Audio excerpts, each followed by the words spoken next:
السلام علیکم. پاکستان ایکسپیرینس کی 4 سال کی جرنی میں ہم آج تک کراچی میں کسی کے پاس نہیں گئے, لیکن ایک ہی انسان ہے پورے پاکستان میں جس کے لیے ہمارے دل میں اتنا عزت اور احترام ہے کہ ہم 7 سمندر پار تو نہیں 7 دریا پار کم از کم کراچی سے جہلم آ گئے ہیں. ہمارے 4th year anniversary podcast special engineer Muhammad Ali Mirza نے ہمیں وقت دیا. Sir thank you so much. کیسے ہیں آپ؟ جزاک اللہ خیرا. الحمدللہ لا حول ولا قوۃ الا باللہ. اللہم صلی علی محمد وعلی آل محمد. ویلکم جی. اللہ کا نام لے کے بے فکری کے ساتھ جو آپ نے پوچھنا ہے پوچھیں. انشاءاللہ آپ کے کیمرے کا لینس اگر اس کا بوجھ اٹھا سکا تو انشاءاللہ تعالی ہم تو بیان کر دیں گے. آتے ہی ہمیں پتہ چل جاتا ہے کیمرے کی آنکھ ہمیں یہاں پہ دیکھ رہی ہے تو محتاط رہتے ہیں آپ. سر میری کم عقلی ہے جس کی وجہ سے میں یہ سوال پوچھ رہا ہوں. یقیناً کئی چیزیں میں غلط سمجھاؤں گا, بٹ وضاحت اگر مل جائے تو سننے والوں کے بھی جو سوالات ہیں وہ بھی سالو ہو جائیں گے. سر جتنا میں آپ کو سنتا رہتا ہوں سمجھنے کی کوشش کرتا ہوں, آپ کہتے ہیں کہ ایک طرف تو آپ بالکل صحیح کہتے ہیں کہ وہ لوگ جو کہتے ہیں صرف ہمارے لیے قرآن کافی ہے, وہ لوگ بھی غلط کر رہے ہیں. حدیث کو سمجھنا ضروری ہے, لیکن کبھی کبھی مجھے لگتا ہے کہ جو آپ ٹرانسلیشن والی بات کرتے ہیں کہ انٹرپریٹیشن پہ مت جاؤ, رائے پہ مت جاؤ, ٹرانسلیشن پہ جاؤ, پر آپ کو یہ نہیں لگتا کہ ہر ٹرانسلیشن بھی اوپینینیٹڈ ہوتی ہے. ان اوپینینیٹڈ ٹرانسلیشن کچھ نہیں ہوتی. مطلب اگر جورسپروڈنس میں ہم دیکھیں تو اگر لکھا ہوا ہے ایگزائل کرنا, اس کو اکثر لوگ مطلب نکالتے ہیں مار دینا. تو آپ بات بالکل صحیح کرتے ہیں کہ یہ کوئی نہیں کہہ رہا کہ صحیح کام ہو رہا ہے, سزا ہے, لیکن وہ سزا ایگزائل دینا ہے یا پھانسی دینا ہے, اس میں زمین اور آسمان کا فرق ہے. دیکھیں میرے بھائی, جو ہم ٹیکسٹ کو فالو کرنے کی بات کرتے ہیں وہ اس لیے کہ ٹیکسٹ تو بنیاد ہے آپ کے پاس کسی چیز کو پرکھنے کی. اگر اسلام کے پاس کوئی ایسی کتاب ہوتی جو کسی دوسری زبان سے ٹرانسلیٹ ہو کر انڈائریکٹلی ہم تک پہنچی ہوتی, جس طرح کہ ہمارے پاس جو بائبل ہے وہ اوریجنل ہیبرو لینگویج میں دنیا میں نہیں ہے, اس کا سب سے جو قدیم نسخہ ہے وہ گریک لینگویج کے اندر ہے, اور وہ بھی ترجمہ ہے اوریجنل کتاب کا, تو وہاں تو چانسز ہیں کہ 2 نمبری ہو جائے گی. قرآن اس عربی زبان کے اندر ہے جو زندہ زبان ہے. اس وقت بھی دنیا میں صرف 1.5 کروڑ کرسچنز ہیں جن کی مدر ٹنگ جو ہے وہ عربی زبان ہے. چلے مسلمان تو 2 نمبری کر سکتا ہے. آپ ایک کرسچن سے تو پوچھ سکتے ہیں قرآن کی اس آیت کا مطلب کیا ہے, اس کو کسی ڈکشنری کو کھولنے کی ضرورت نہیں پڑے گی, اس کی اپنی زبان ہے جس طرح ہمارے لیے اردو یا پنجابی ہے. اور پھر قرآن میں کوئی اتنے زیادہ شستہ الفاظ استعمال نہیں ہوئے مشکل کہ جو ایک عام آدمی کو سمجھنا ہے. حدیث کی عربی لنگوسٹک پھر بھی تھوڑی مشکل ہے. قرآن بہت آسان عربی زبان میں, روشن زبان کے اندر. اور اس میں آخری بات جو میں ایک انٹلیکچوئل مثال دیتا ہوں کہ آج اگر BBC اور CNN کے اوپر ایک پٹی چلتی ہے انگریزی کی, کیا یہ ہوتا ہے کہ افریقہ کا رہنے والا انسان اس کا کوئی اور معنی لیتا ہے, اور ٹرکی کا رہنے والا اور لیتا ہے, اور ملیشین اور لیتا ہے, اور پاکستانی اور لیتا ہے؟ ایک ہی مطلب لوگ لیتے ہیں. جب قرآن کی باری آتی ہے تو یہ کیوں بات کی جاتی ہے کہ جی ترجمے مختلف ہو گئے؟ بھائی جب ایک زبان دوسری میں ٹرانسلیٹ ہوگی تو الفاظ کے چناؤ میں فرق ہو سکتا ہے, فہم میں نہیں ہو سکتا. Not at all. آج اگر 10 MA انگلش صحابہ کرام بھی آ جائیں جن کی نیٹو لینگویج عربک ہو اور انگلش انہوں نے سیکھی ہو, ہم ان کے سامنے قرآن رکھیں نا اور کہیں کہ انہیں آپ ذرا ٹرانسلیٹ کریں ان صورتوں کو, ساروں کی ٹرانسلیشن ڈیفرنٹ ہوگی لیکن فہم ایک ہوگا. کوئی ترجمہ کرے گا اللہ کے نام سے شروع, کوئی کرے گا شروع کرتا ہوں اللہ کے نام سے, کوئی کرے گا شروع اللہ کے نام سے. تو تینوں جملے بالکل درست ہیں اپنی اپنی جگہ. جب ایک زبان دوسری میں ٹرانسلیٹ ہوتی ہے تو بالمفہوم ہو رہی ہوتی ہے. ورڈ بائی ورڈ کریں گے تو میرے بھائی انگریزی اور عربی یہ اتنی ورسٹائل زبانیں ہیں کہ ان کے بعض اوقات ایک لفظ کو ایکسپلین کرنے کے لیے آپ کو پوری لائن لکھنی پڑتی ہے. اسی لیے میں مولانا مودودی رحمہ اللہ کا ترجمہ ریفر کرتا ہوں کہ انہیں یہ ملکہ حاصل تھا کہ عربی لنگوسٹک کا سوز و گداز کس طرح اردو میں ٹرانسلیٹ کرنا ہے. آپ ان کا ترجمہ پڑھ کے دیکھیں, آپ کو فیل ہوگا واقعی ایک یونیک چیز ہے, اس لیے کہ انہوں نے عربی لنگوسٹک کا اس اعتبار سے خیال رکھا ہے. پھر کچھ چیزیں قرآن کی آیات میں عقائد کے ساتھ جڑی ہوئی ہیں, وہ آپ اگر ایبسولوٹلی کوئی آیت اٹھاتے ہیں تو آج کے ماڈرن گمراہ شدہ مسلمانوں کو سمجھانے کے لیے آپ کو اس کے ترجمے میں بریکٹ بھی ایڈ کرنی پڑتی ہے. مثلا اگر آپ کو مفتی آ کے TV کے اوپر یہ کہہ رہے ہیں کہ جی اللہ کے سوا کسی اور سے مدد مانگنے کے حق میں وہ دلیل دیتے ہوئے کہتا ہے کہ ہم روٹی امی سے مانگتے ہیں, تو کیا یہ شرک ہے؟ ہمارا مذاق اڑاتے ہیں. ہم انہیں کہتے ہیں بھائی روٹی تو ظاہری اسباب میں ہے.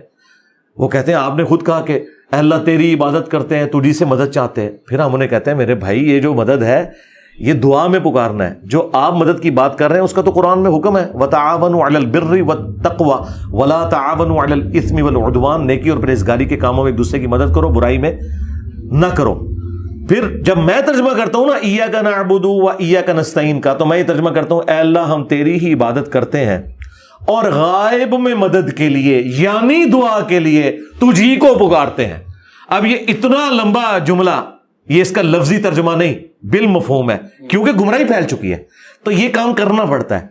ہمیں ان علماء سے کوئی اختلاف نہیں ہے جنہوں نے فہم بیان کیا قرآن کا. ہمیں یہ ہے کہ قرآن کے 180 ڈگری تو آپ رزلٹ نہ نکالیں, اگر اس کی سپورٹ میں نکالیں تو بالکل ٹھیک ہے. تو سر ہم جو مسلمان ہیں, اب میں عربک لنگوسٹک میں ایکسپرٹ نہیں ہوں, پھر بھی مجھے کسی نہ کسی بابے کے ریلائی کرنا ہوگا نا, جو ٹرانسلیٹ کر رہا ہے, مجھے تو عربی نہیں آتی, میں اس کے اینک سے نہیں دیکھ رہا. پھر نہیں تو آپ کسی غیر مسلم بابے کی اینک سے دیکھ لیں, کوئی مسئلہ نہیں. کسی بابے کو تو نہیں تو لے لیں. تو بھائی ہم کب کہہ رہے ہیں کہ آپ نے ایکسپرٹس کو نہیں پوچھنا, ہم ایکسپرٹ سے ہی آپ نے رائے لینی ہے, لیکن ایکسپرٹ سے یہ رائے نہیں لینی کہ آپ کیا کہتے ہیں. ٹرانسلیشن میں وہ نہیں انوالو ہوتا. ٹرانسلیشن میں اگر وہ ڈنڈی مارے گا نا تو اس کا طریقہ یہ ہے کہ آپ کسی ایک بک کی ٹرانسلیشن, قرآن کی تو اس وقت 100 سے زیادہ لینگویجز میں ہو چکی ہے, صرف اردو زبان میں درجنوں تراجم ہے. آپ 5-6 تراجم اٹھائیں, آپ کو پتا چل جائے گا کہ 8-9 بندے ایک ترجمہ کر رہے ہیں, اچانک ایک بندے نے آ کے بیچ میں پخ چھوڑ دی ہے, اور پھر کسی اور آیت میں 8-9 بندے کوئی اور ترجمہ کر رہے ہیں اور کسی دوسرے نے آگے پخ چھوڑ دی, وہ پتا چل جائے گا. کوئی اتنا مشکل کام نہیں ہے. عربی زندہ زبان ہے. یہ قرآن کا معجزہ ہے کہ عربی آج تک زندہ ہے. اور یہ جو آپ کو پبلک میں مشہور کیا ہوا نا انہوں نے کہ قرآن کی عربک اور ہے اور اسٹیبلش عربک اور ہے, یہ بالکل غلط ہے. وہ تو میرے بھائی ہر زمانے میں نئی وکیبلری ایڈ ہوتی ہے. یعنی انٹرنیٹ کے لیے جو لفظ استعمال ہو رہا ہے تو وہ آپ کو قرآن میں تو نہیں ملے گا, حدیث میں تو نہیں ملے گا, وہ آج کے دور کی چیز ہے, اس کے لیے اس طریقے سے نام کوئی رکھا جائے گا. تو اس کا یہ مطلب تو نہیں کہ عربک چینج ہوگی ہے. چینج تب ہوگی جب پراپوزیشنز چینج ہو جائے, وہ تو آج بھی وہی ہیں. بیسک جو گفتگو کے انداز میں جو الفاظ استعمال ہوتے ہیں آج بھی وہی ہیں. آپ عربیوں سے پوچھ لیں کیا قرآن کی عربی اور اس عربی میں فرق ہے, وہ کہیں گے کوئی فرق نہیں ہے. تو سر آپ کو نہیں لگتا کہ لفظوں کے چناؤ میں اکثر فلسفہ بدل جاتا ہے؟ کیونکہ آپ نے کرتا ہے کبھی اگزامپل دیا, اکثر ہم جب خدا کو امیجن کرتے ہیں ہم جینڈر لیس کرتے ہیں, لیکن اکثر ان کو مرد بنا کر بتایا جاتا ہے یا کرتا کیا جاتا ہے. اس طرح اگر سورہ نساء کی اگزامپل ہے, اس میں پاکستان کو اکثر کوٹ کیا جاتا ہے اور اس سے یہ مفہوم نکالا جاتا ہے کہ بیوی کو مارنے کا حق ہے, جبکہ مفتی تقی عثمانی نے اس کو ٹرانسلیٹ کیا ہے ٹو بیٹ دیم. بٹ اکثر لوگ کرتے ہیں کہ نہیں, ٹو گو اوے, ہم ان کو دور بھیج سکتے ہیں. تو وہ ٹو بیٹ دیم سے, اب ویسے تو لفظوں کا ہے فرق, ایک پورا فلسفہ نکال دیتے ہیں کہ اچھا جی مرد حاکم ہے, پھر وہ عورت پہ ظلم بھی کر سکتا ہے, عورت کچھ نہیں کر سکتی. تو وہ ایک پوری فلسفی بنا دیتے ہیں اراؤنڈ دیٹ ورڈ چوائس. آپ نے یہ 2 سوال اکٹھے کر دیے, اس کو الگ الگ کریں. وہ جو پہلے والا پورشن تھا اس کو الگ کریں, اس کو میں بعد میں ٹچ کرتا ہوں. پہلی بات آپ نے کیا پوچھی تھی, جو یہ سٹارٹ کیا تھا آپ نے کوسچن؟ میں نے کہا تھا کہ ٹرانسلیشن سے اکثر لوگ فلسفی ڈرائیو کر لیتے ہیں لفظوں کے چناؤ سے. اس میں پہلی جو مثال آپ نے کیا دی تھی, یہ تو آپ نے دوسری مثال دی نا عورتوں کو بیٹ کرنے والی, اس سے پہلے آپ نے کیا ذکر کیا تھا؟ کرتا کہ جینڈر اگر آپ ایڈ کر رہے ہیں. اب یہیں پہ رک جائیں, مجھے بتائیں دنیا میں کس مسلمان کا یا ایون نان مسلم کا یہ عقیدہ ہے کہ اللہ کا کوئی جینڈر ہے؟ کسی کا نہیں ہے. کسی کا بھی عقیدہ نہیں کہ اللہ کا کوئی جینڈر ہے. کانسیپٹ کلیئر ہے. اچھا, اب میل اور فیمیل کے اعتبار سے میل کا سیگا اس لیے استعمال کیا جاتا ہے, تیسرا تو کوئی سیگا موجود ہی نہیں ہے نا, ہم کیسے کریں؟ میل کا سیگا اس لیے استعمال کیا جاتا ہے کہ میل بہرحال ڈومیننسی کا ایک سیگا ہے. عربی لنگوسٹک میں بھی ڈومیننٹ چیز کے لیے میل کا سیگا استعمال ہوتا تھا, اور آج بھی دنیا میں ڈومیننسی مانی جاتی ہے. بھلے کوئی کہے کہ مرد و عورت کے حقوق برابر ہیں, میں تو کہتا ہوں عورتوں کے حقوق زیادہ ہیں کیونکہ وہ پسا ہوا طبقہ ہے. لیکن یہ ایک یونیورسل حقیقت ہے کہ اولمپکس کے اندر بھی مردوں کی ہاکی کی ٹیم کا مقابلہ عورتوں کی ہاکی کی ٹیم کے ساتھ نہیں ہوتا, کیونکہ وہ اتنی سٹرانگ نہیں ہوتی جسم کے پوائنٹ آف ویو سے. اس طرح جب خاندانی ایک ادارہ وجود میں آتا ہے, اس کا حاکم اللہ نے بنایا ہے مرد کو. الرجال قوامون علی النساء, اللہ تعالیٰ نے مردوں کو عورت پہ حاکم بنایا ہے. تو چونکہ حاکمیت کا تصور اللہ کا بھی ہے, تو بہتر سیگا یہی ہو سکتا تھا. باقی آپ نے جو کہا کرتے ہیں, تو شستہ اردو کے اندر, آپ تو کراچی کی بات کر رہے ہیں, کراچی میں تو آپ لوگ اپنے آپ کو بھی, ہم گئے تھے ہم نے پان لیا, تو ہم آپ کو سنگولر ہی سمجھتے ہیں. ہم اپنے آپ کو آپ بھی کہتے ہیں. ہاں, آپ اس سے بھی زیادہ پھیل جائیں تب بھی آپ کو ہم سنگولر کے سیگے سے ہی خطاب کریں گے. ہم جو آپ کے لیے ہم استعمال کرتے ہیں قرآن میں بھی ہے انا نحن نزلنا الذکر وانا لہ لحافظون، بے شک ہم ہی نے اس کتاب کو نازل کیا. تو یہ نہیں ہے کہ کوئی گاڈ ایک سے زیادہ ہے، یہ اللہ تعالیٰ نے اپنی شہنشاہیت کے اظہار کے لیے ہم کا صیغہ استعمال کیا. اسی طریقے سے مرد چونکہ ڈومیننٹ ہوتے ہیں اس لیے قرآن میں مذکر کے صیغے خدا کے لیے ہم استعمال کرتے ہیں، اور اللہ تعالیٰ نے خود بھی کیے ہیں. اللہ تعالیٰ نے قرآن کے اندر اپنے آپ کو مونس کے صیغوں کے ساتھ اٹیچ نہیں کیا. مخلوقات میں بھی ایک مخلوق ایسی ہے جس کا کوئی جینڈر نہیں، فرشتے. تو ہم نے کبھی نہیں کہا کہ جبرائیل علیہ السلام نبی صلی اللہ علیہ وآلہ وسلم کے پاس آتی تھی. پٹھان شاید کوئی کہہ دے آتی تھی، لیکن ہم کہتے ہیں آتے تھے یا آتا تھا. حالانکہ فرشتوں کا جینڈر نہیں، ان میں بھی میل اور میل والا چکر نہیں، لیکن ہم ان کو میل کی کیٹیگری میں فال کرواتے ہیں. تو یہ لنگوسٹک میں اسٹیبلش چیز ہے، اس میں کوئی پریشانی والی بات نہیں. اب آپ دوسرا سوال کریں. سورہ النساء کی اسپیسیفک ایگزامپل جو آپ کو بھی پتا ہوگا کہ ٹو بیٹ دیم اور ٹو سینڈ ہر اوے ایک بڑی ڈبیٹ ہے ان چیزوں میں. تو ویسے تو لفظوں کا چناؤ ہی ہے، لیکن اس سے لوگ فلسفے آخذ کر دیتے ہیں اور پھر وہ ایک پوری فلسفی بن جاتی ہے. جبکہ ہم اگر قرآن کو دیکھیں اور حدیث کو دیکھیں، فتووں کو دیکھیں ہسٹوریکلی، تو وہ نہیں اجازت دیتے کہ مرد مارتے رہیں جس طرح پاکستان میں انفارچونیٹلی ڈومیسٹک وائلنس کے کیسز ہوتا ہے. لیکن ہم نے وہ ایک فلسفہ بنا دیا ہے just based on specific word choice. نہیں، اس کی وجہ سے نہیں بنایا. اچھا، قرآن میں جو ڈائریکٹ حکم لکھے ہوئے ہیں ان کے بھی خلاف مسلمان چل رہے ہیں. تو قرآن کا اس میں کوئی لینا دینا نہیں. مجھے پہلی دفعہ حیرانگی ہوئی ہے کہ آپ یہ کہہ رہے ہیں کہ مسلمان فرقوں میں یہ نظریہ ایگزسٹ کرتا ہے کہ جو الفاظ قرآن میں سورہ النساء میں ہے اس سے مراد مارنا نہیں ہے. مارنا تو ہے. جو آپ یہ کہہ رہے ہیں نا الگ کرو، وہ الگ سے پہلے یہ آیا کہ اس کو اپنے بستر سے الگ کرو، پھر بھی نہ مانے تو اسے مارو. اب یہ مارنے کا لفظ موجود ہے وہاں پہ قرآن کے اندر، سورہ النساء کے اندر. وہ سب نے ترجمہ مارنا ہی کیا ہے. جو آپ پورشن ڈسکس کر رہے ہیں وہ الگ سے ہے، وہ اس سے پہلے والا پورشن ہے. اب مارنا کیا ہے؟ مارنے سے مراد یہ والا مارنا نہیں ہے جو آپ یہ کہہ رہے ہیں. میں نے تو اس میں اور بات کی ہے کہ اگر کسی کا خاوند مسچیف کر رہا ہے، وہ بیوی بھی مارے اسے، ایک ہاتھ لگا دے، لیکن ایسا نہیں کہ اس کے دانت توڑ دے، ٹھیک ہے، اس کی ہڈی پسلی ٹوٹ جائے. بچوں کو سرزنش کے طور پہ تھوڑا بہت کان کھینچ لینا، تھوڑا بہت مارنا، اس سے مراد وہ مارنا نہیں ہے کہ آپ نے اس کا جسم توڑ کے رکھ دینا. اسلام اس مارنے کی اجازت دیتا ہے، اور مجھے کوئی آر نہیں ہے کہ میں خام خواہ ایک لیپا پوتی کروں اور قرآن کو بدل دوں کہ نہیں مارنے کی بات نہیں کرتا، مارنے کی بات کرتا ہے. ٹھیک ہے، اسلام جو ہے حدود جاری کرنے کی بھی بات کرتا ہے. اب جو عورت اگنورینس میں ایک بدکاری کر بیٹھی ہے تو اسے کوڑے لگیں گے قرآن کے حکم کے تحت. ہاں، اگر اس کے ساتھ بالجبر ہوا ہے پھر ایسا نہیں ہوگا.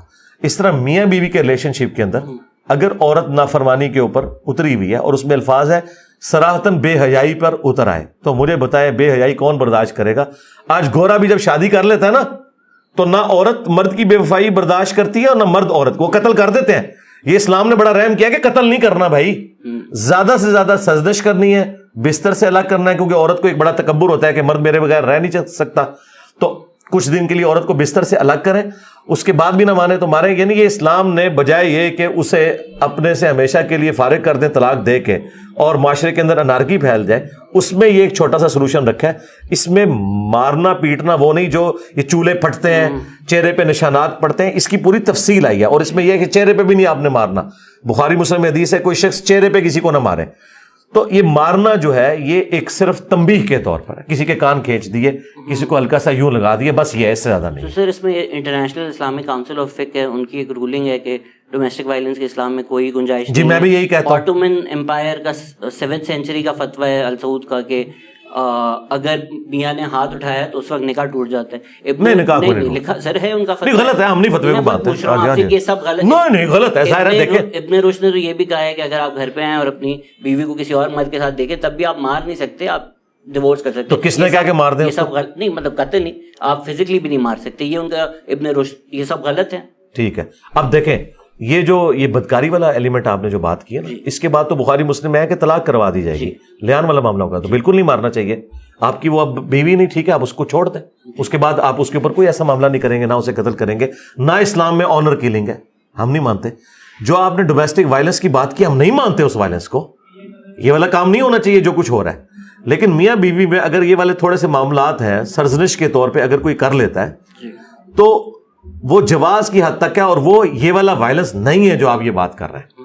یہ اسی طریقے سے جیسے ایک باپ یا ایک ماں اپنے بیٹے کو یا بیٹی کو سرزنش کے طور پہ تھوڑا سا مار لیتی ہے, یہ وہ والا مارنا ہے, یہ دوسرے والا مارنا نہیں ہے. اور یہ ہم کو کسی کو ترغیب نہیں دلا رہے میرے بھائی. میری شادی کو آلموسٹ یعنی آپ سمجھ لیں 17-18 سال ہونے والے ہیں, تو میں نے تو کبھی اپنی بیوی کو نہیں مارا, نہ اس نے مجھے کبھی مارا. سر اس میں سنت میں بھی کوئی واقعہ نہیں آتا نا؟ نہیں آتا نا, وہاں تک نوبت ہی نہیں آئی ہے. نہیں ہمیں تو ان کو فالو کرنا چاہیے. اور میرے خیال سے الترمذی میں بھی لکھا ہوا ہے کہ he is best among you who is best to his wives. جی بالکل ٹھیک ہے, ایسا ہی ہونا چاہیے. تو ہمیں سیرت تو یہ بتائی جا رہی ہے کہ نہیں بالکل یہ اسی کو فالو کرنا چاہیے, یہاں تک نوبت آنی نہیں چاہیے. تو سر اسی اگر ہم پس منظر میں ہر چیز کو دیکھا جائے تو جنسی زیادتی جو ہے بیوی کے اوپر اس کو کیوں جسٹیفائی کیا جاتا ہے یا اس کی اجازت کیوں دی جاتی ہے حد تک جب عورت کو اتنا حق دیا گیا ہے کہ اس کو مرد کی اگر شکل نہ پسند آئے یا جنسی پرفارمنس پوری مرد نہ کر سکے تو عورت کے پاس, اگر میں غلط ہوں تو پلیز اصلاح کیجیے, حق ہے کہ وہ اس کو چھوڑ سکتی ہے.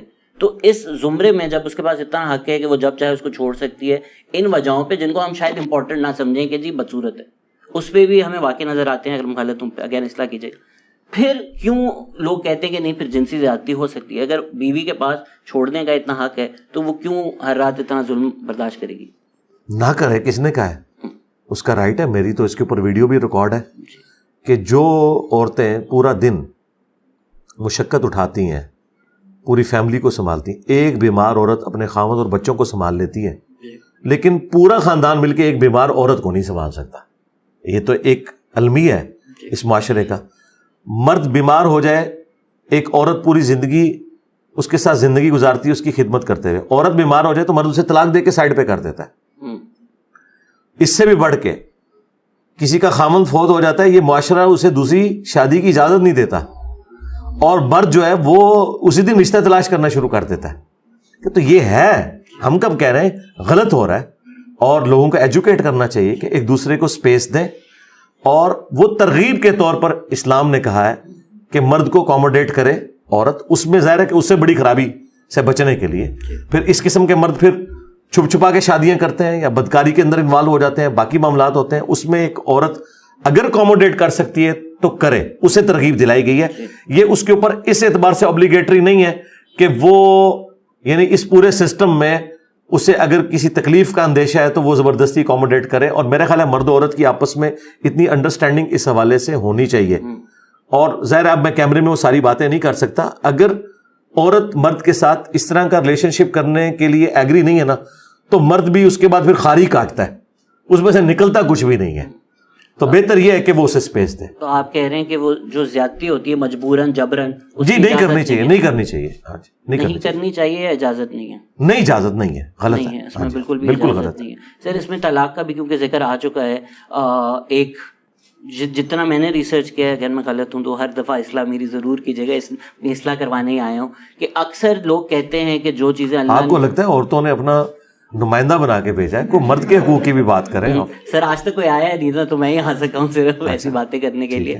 نہیں سر, ڈیورس جو ہے وہ دونوں طرف آپ کا بھی اس پہ بیان ہے کہ جو مرد جان بوجھ کر کہ جی 90 دن آپ کو دیے میں تو 80 دن میں ٹارچر کرنے کے لیے غلط کر رہے ہیں, بدنیتی سے وہ کرے, اس چیز کو ہم سائڈ پہ رکھیں. نہیں اچھی بات ہے, میں تو محظوظ ہو رہا ہوں کہ جی چلیں کوئی عورتوں کے حقوق کی بھی بات ہوئی. کرتے ہیں کہ اللہ نے جو چیزیں آپ کو حلال کی ہیں ان میں سے سب سے زیادہ ناپسند ان کو ڈیورس ہے. مجھے تو اس کی اوتھینٹک ٹریڈیشن ایک دفعہ ملی بھی نہیں. اگر نہیں, ابو داؤد کے اندر ہے, صحیح حدیث ہے. حلال کیوں کی ہے؟ جس طرح آپ نے ابھی کہا کہ بعض کا جینون کو ایشو ہو سکتا ہے, جس طرح آپ نے کہا کہ وہ نامرد ہے, تو عورت کے ساتھ بھی اس طرح کا معاملہ ہو سکتا ہے نا. تو کیا وہ راستہ کھلا نہیں رکھنا چاہیے طلاق والا؟ ایک یہ ہے کہ خامد قتل ہی کر دے اپنی بیوی کو, ایک یہ ہے کہ وہ عورت کھلا لے کے سائڈ پہ ہو جائے, اتنا وہ ظلم کرنے والا ہے. تو طلاق کا راستہ صرف اجازت کے طور پر رکھا ہوا ہے, نہ کہ یہ کہ طلاق دی جائے. اس لیے کہا گیا کہ حلال چیزوں میں یہ سب سے ناپسندیدہ ہے, یعنی اللہ تعالیٰ کو یہ پسند نہیں ہے کہ مرد و عورت کی آپس میں علیحدگی ہو. لیکن اگر جینون کوئی ایسا معاملہ ہو جائے تو وہ قرآن میں ہے, اگر کوئی جینون کیس ہو جائے تو ٹھیک ہے, پھر علیحدگی اختیار کرو, اللہ تعالیٰ اسے کوئی اچھی اور بیوی دے دے گا, اس سے اچھا مرد دے دے گا. لیکن ڈسکریج اس لیے کیا گیا ہے کہ چھوٹی چھوٹی بات پہ ایسا معاملہ نہ ہو. جس طرح کہ صحیح مسلم میں حدیث ہے کہ شیطان کا تخت پانیوں پہ لگا ہوا ہے, شام کے وقت وہ جب میٹنگ کرتا ہے تو اپنے سارے چیلوں سے پوچھتا ہے, کوئی کہتا ہے آج میں نے فلاں برائی کرائی, فلاں کروائی, وہ خوش نہیں ہوتا. جب کوئی چیلا آگے بتاتا ہے آج میں نے میاں بیوی کے درمیان علیحدگی کروا دی ہے, تو وہ اسے گلے لگا کے ملتا ہے کہ اصل کام تو نے کیا. اسلام نہیں چاہتا کہ خاندانی نظام ٹوٹے. اسلام میں سب سے امپورٹنٹ چیز جو ہے وہ خاندانی نظام ہے, کیونکہ اسی سے آگے تربیت والا معاملہ ہونا ہے. تو اس لیے کہا گیا, دیکھیں کہ طلاق جائز تھی, وہ آپ بھی مانتے ہیں کہ یہ رائٹ ہونا چاہیے, لیکن دوسری طرف اللہ تعالیٰ نے اسے ناپسند فرمایا کہ آخری درجے تک کمپرومائز کرو. بخاری مسلم میں حدیث ہے, نبی علیہ السلام نے فرمایا عورت ٹیڑھی پسلی سے پیدا ہوئی ہے, اسے سیدھا کرنے کی کوشش نہ کرو, توڑ بیٹھو گے, اس کے ساتھ کمپرومائز کرو. ظاہر ہے کہ عورتوں کی زبان کا ایشو تو ہے, اور آپ دیکھتے ہیں وہ ہائپر بھی ذرا جلدی ہو جاتی ہیں, مرد میں برداشت زیادہ ہے. آپ شادی شدہ ہیں؟ نہیں, بٹ میں پریشان ہوا. نہیں, آپ شادی شدہ ہیں؟ پہلے مجھے یہ بتائیں نا, آپ شادی شدہ ہیں؟ ہاں تو ٹھیک ہے, پھر تو آپ کے سامنے میں کیا بات کروں. ٹھیک ہے, اب آپ نے یہ والے ٹاپک عورتوں پر تو مرد میں برداشت کیسے ہے.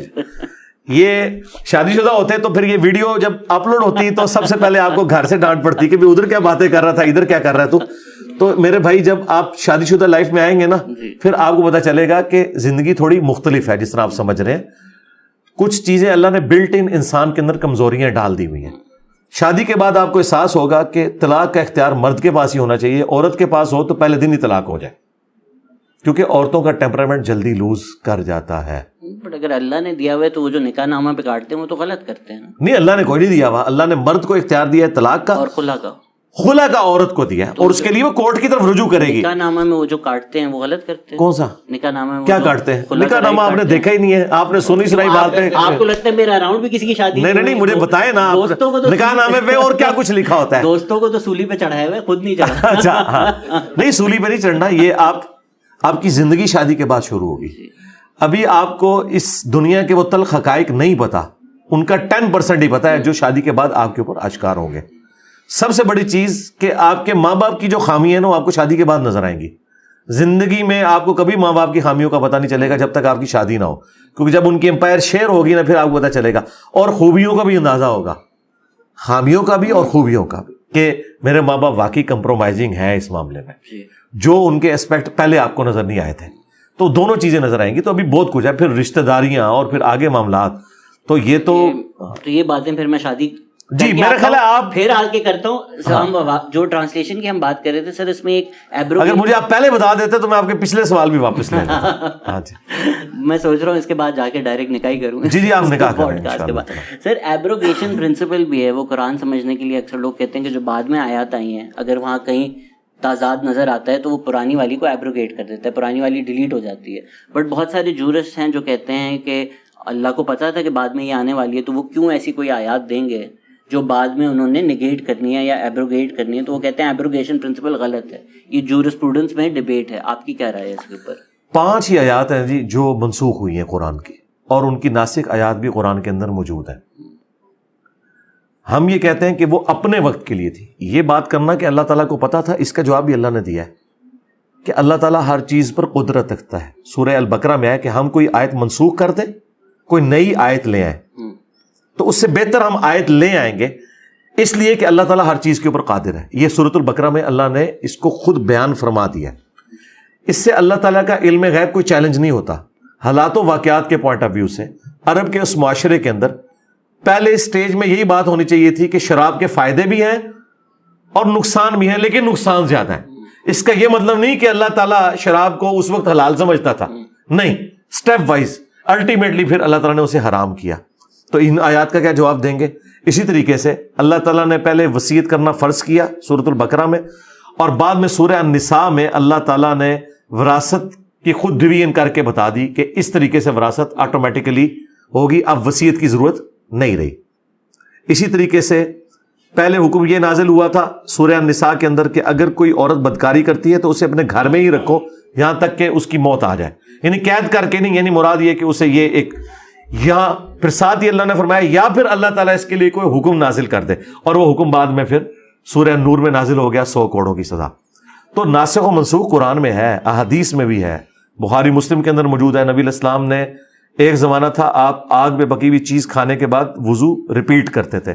پھر آپ نے فتح مکہ کے موقع پر ایک ہی وضو سے کئی نمازیں پڑھی اور پھر آپ نے اس میں کھانا بھی کھایا, آگ پہ پکی ہوئی چیز کھائی اور اپنے وضو کا اعادہ نہیں کیا, اور صحابہ کے پوچھنے پہ فرمایا کہ اب اس کا ناسخ حکم یہ ہے.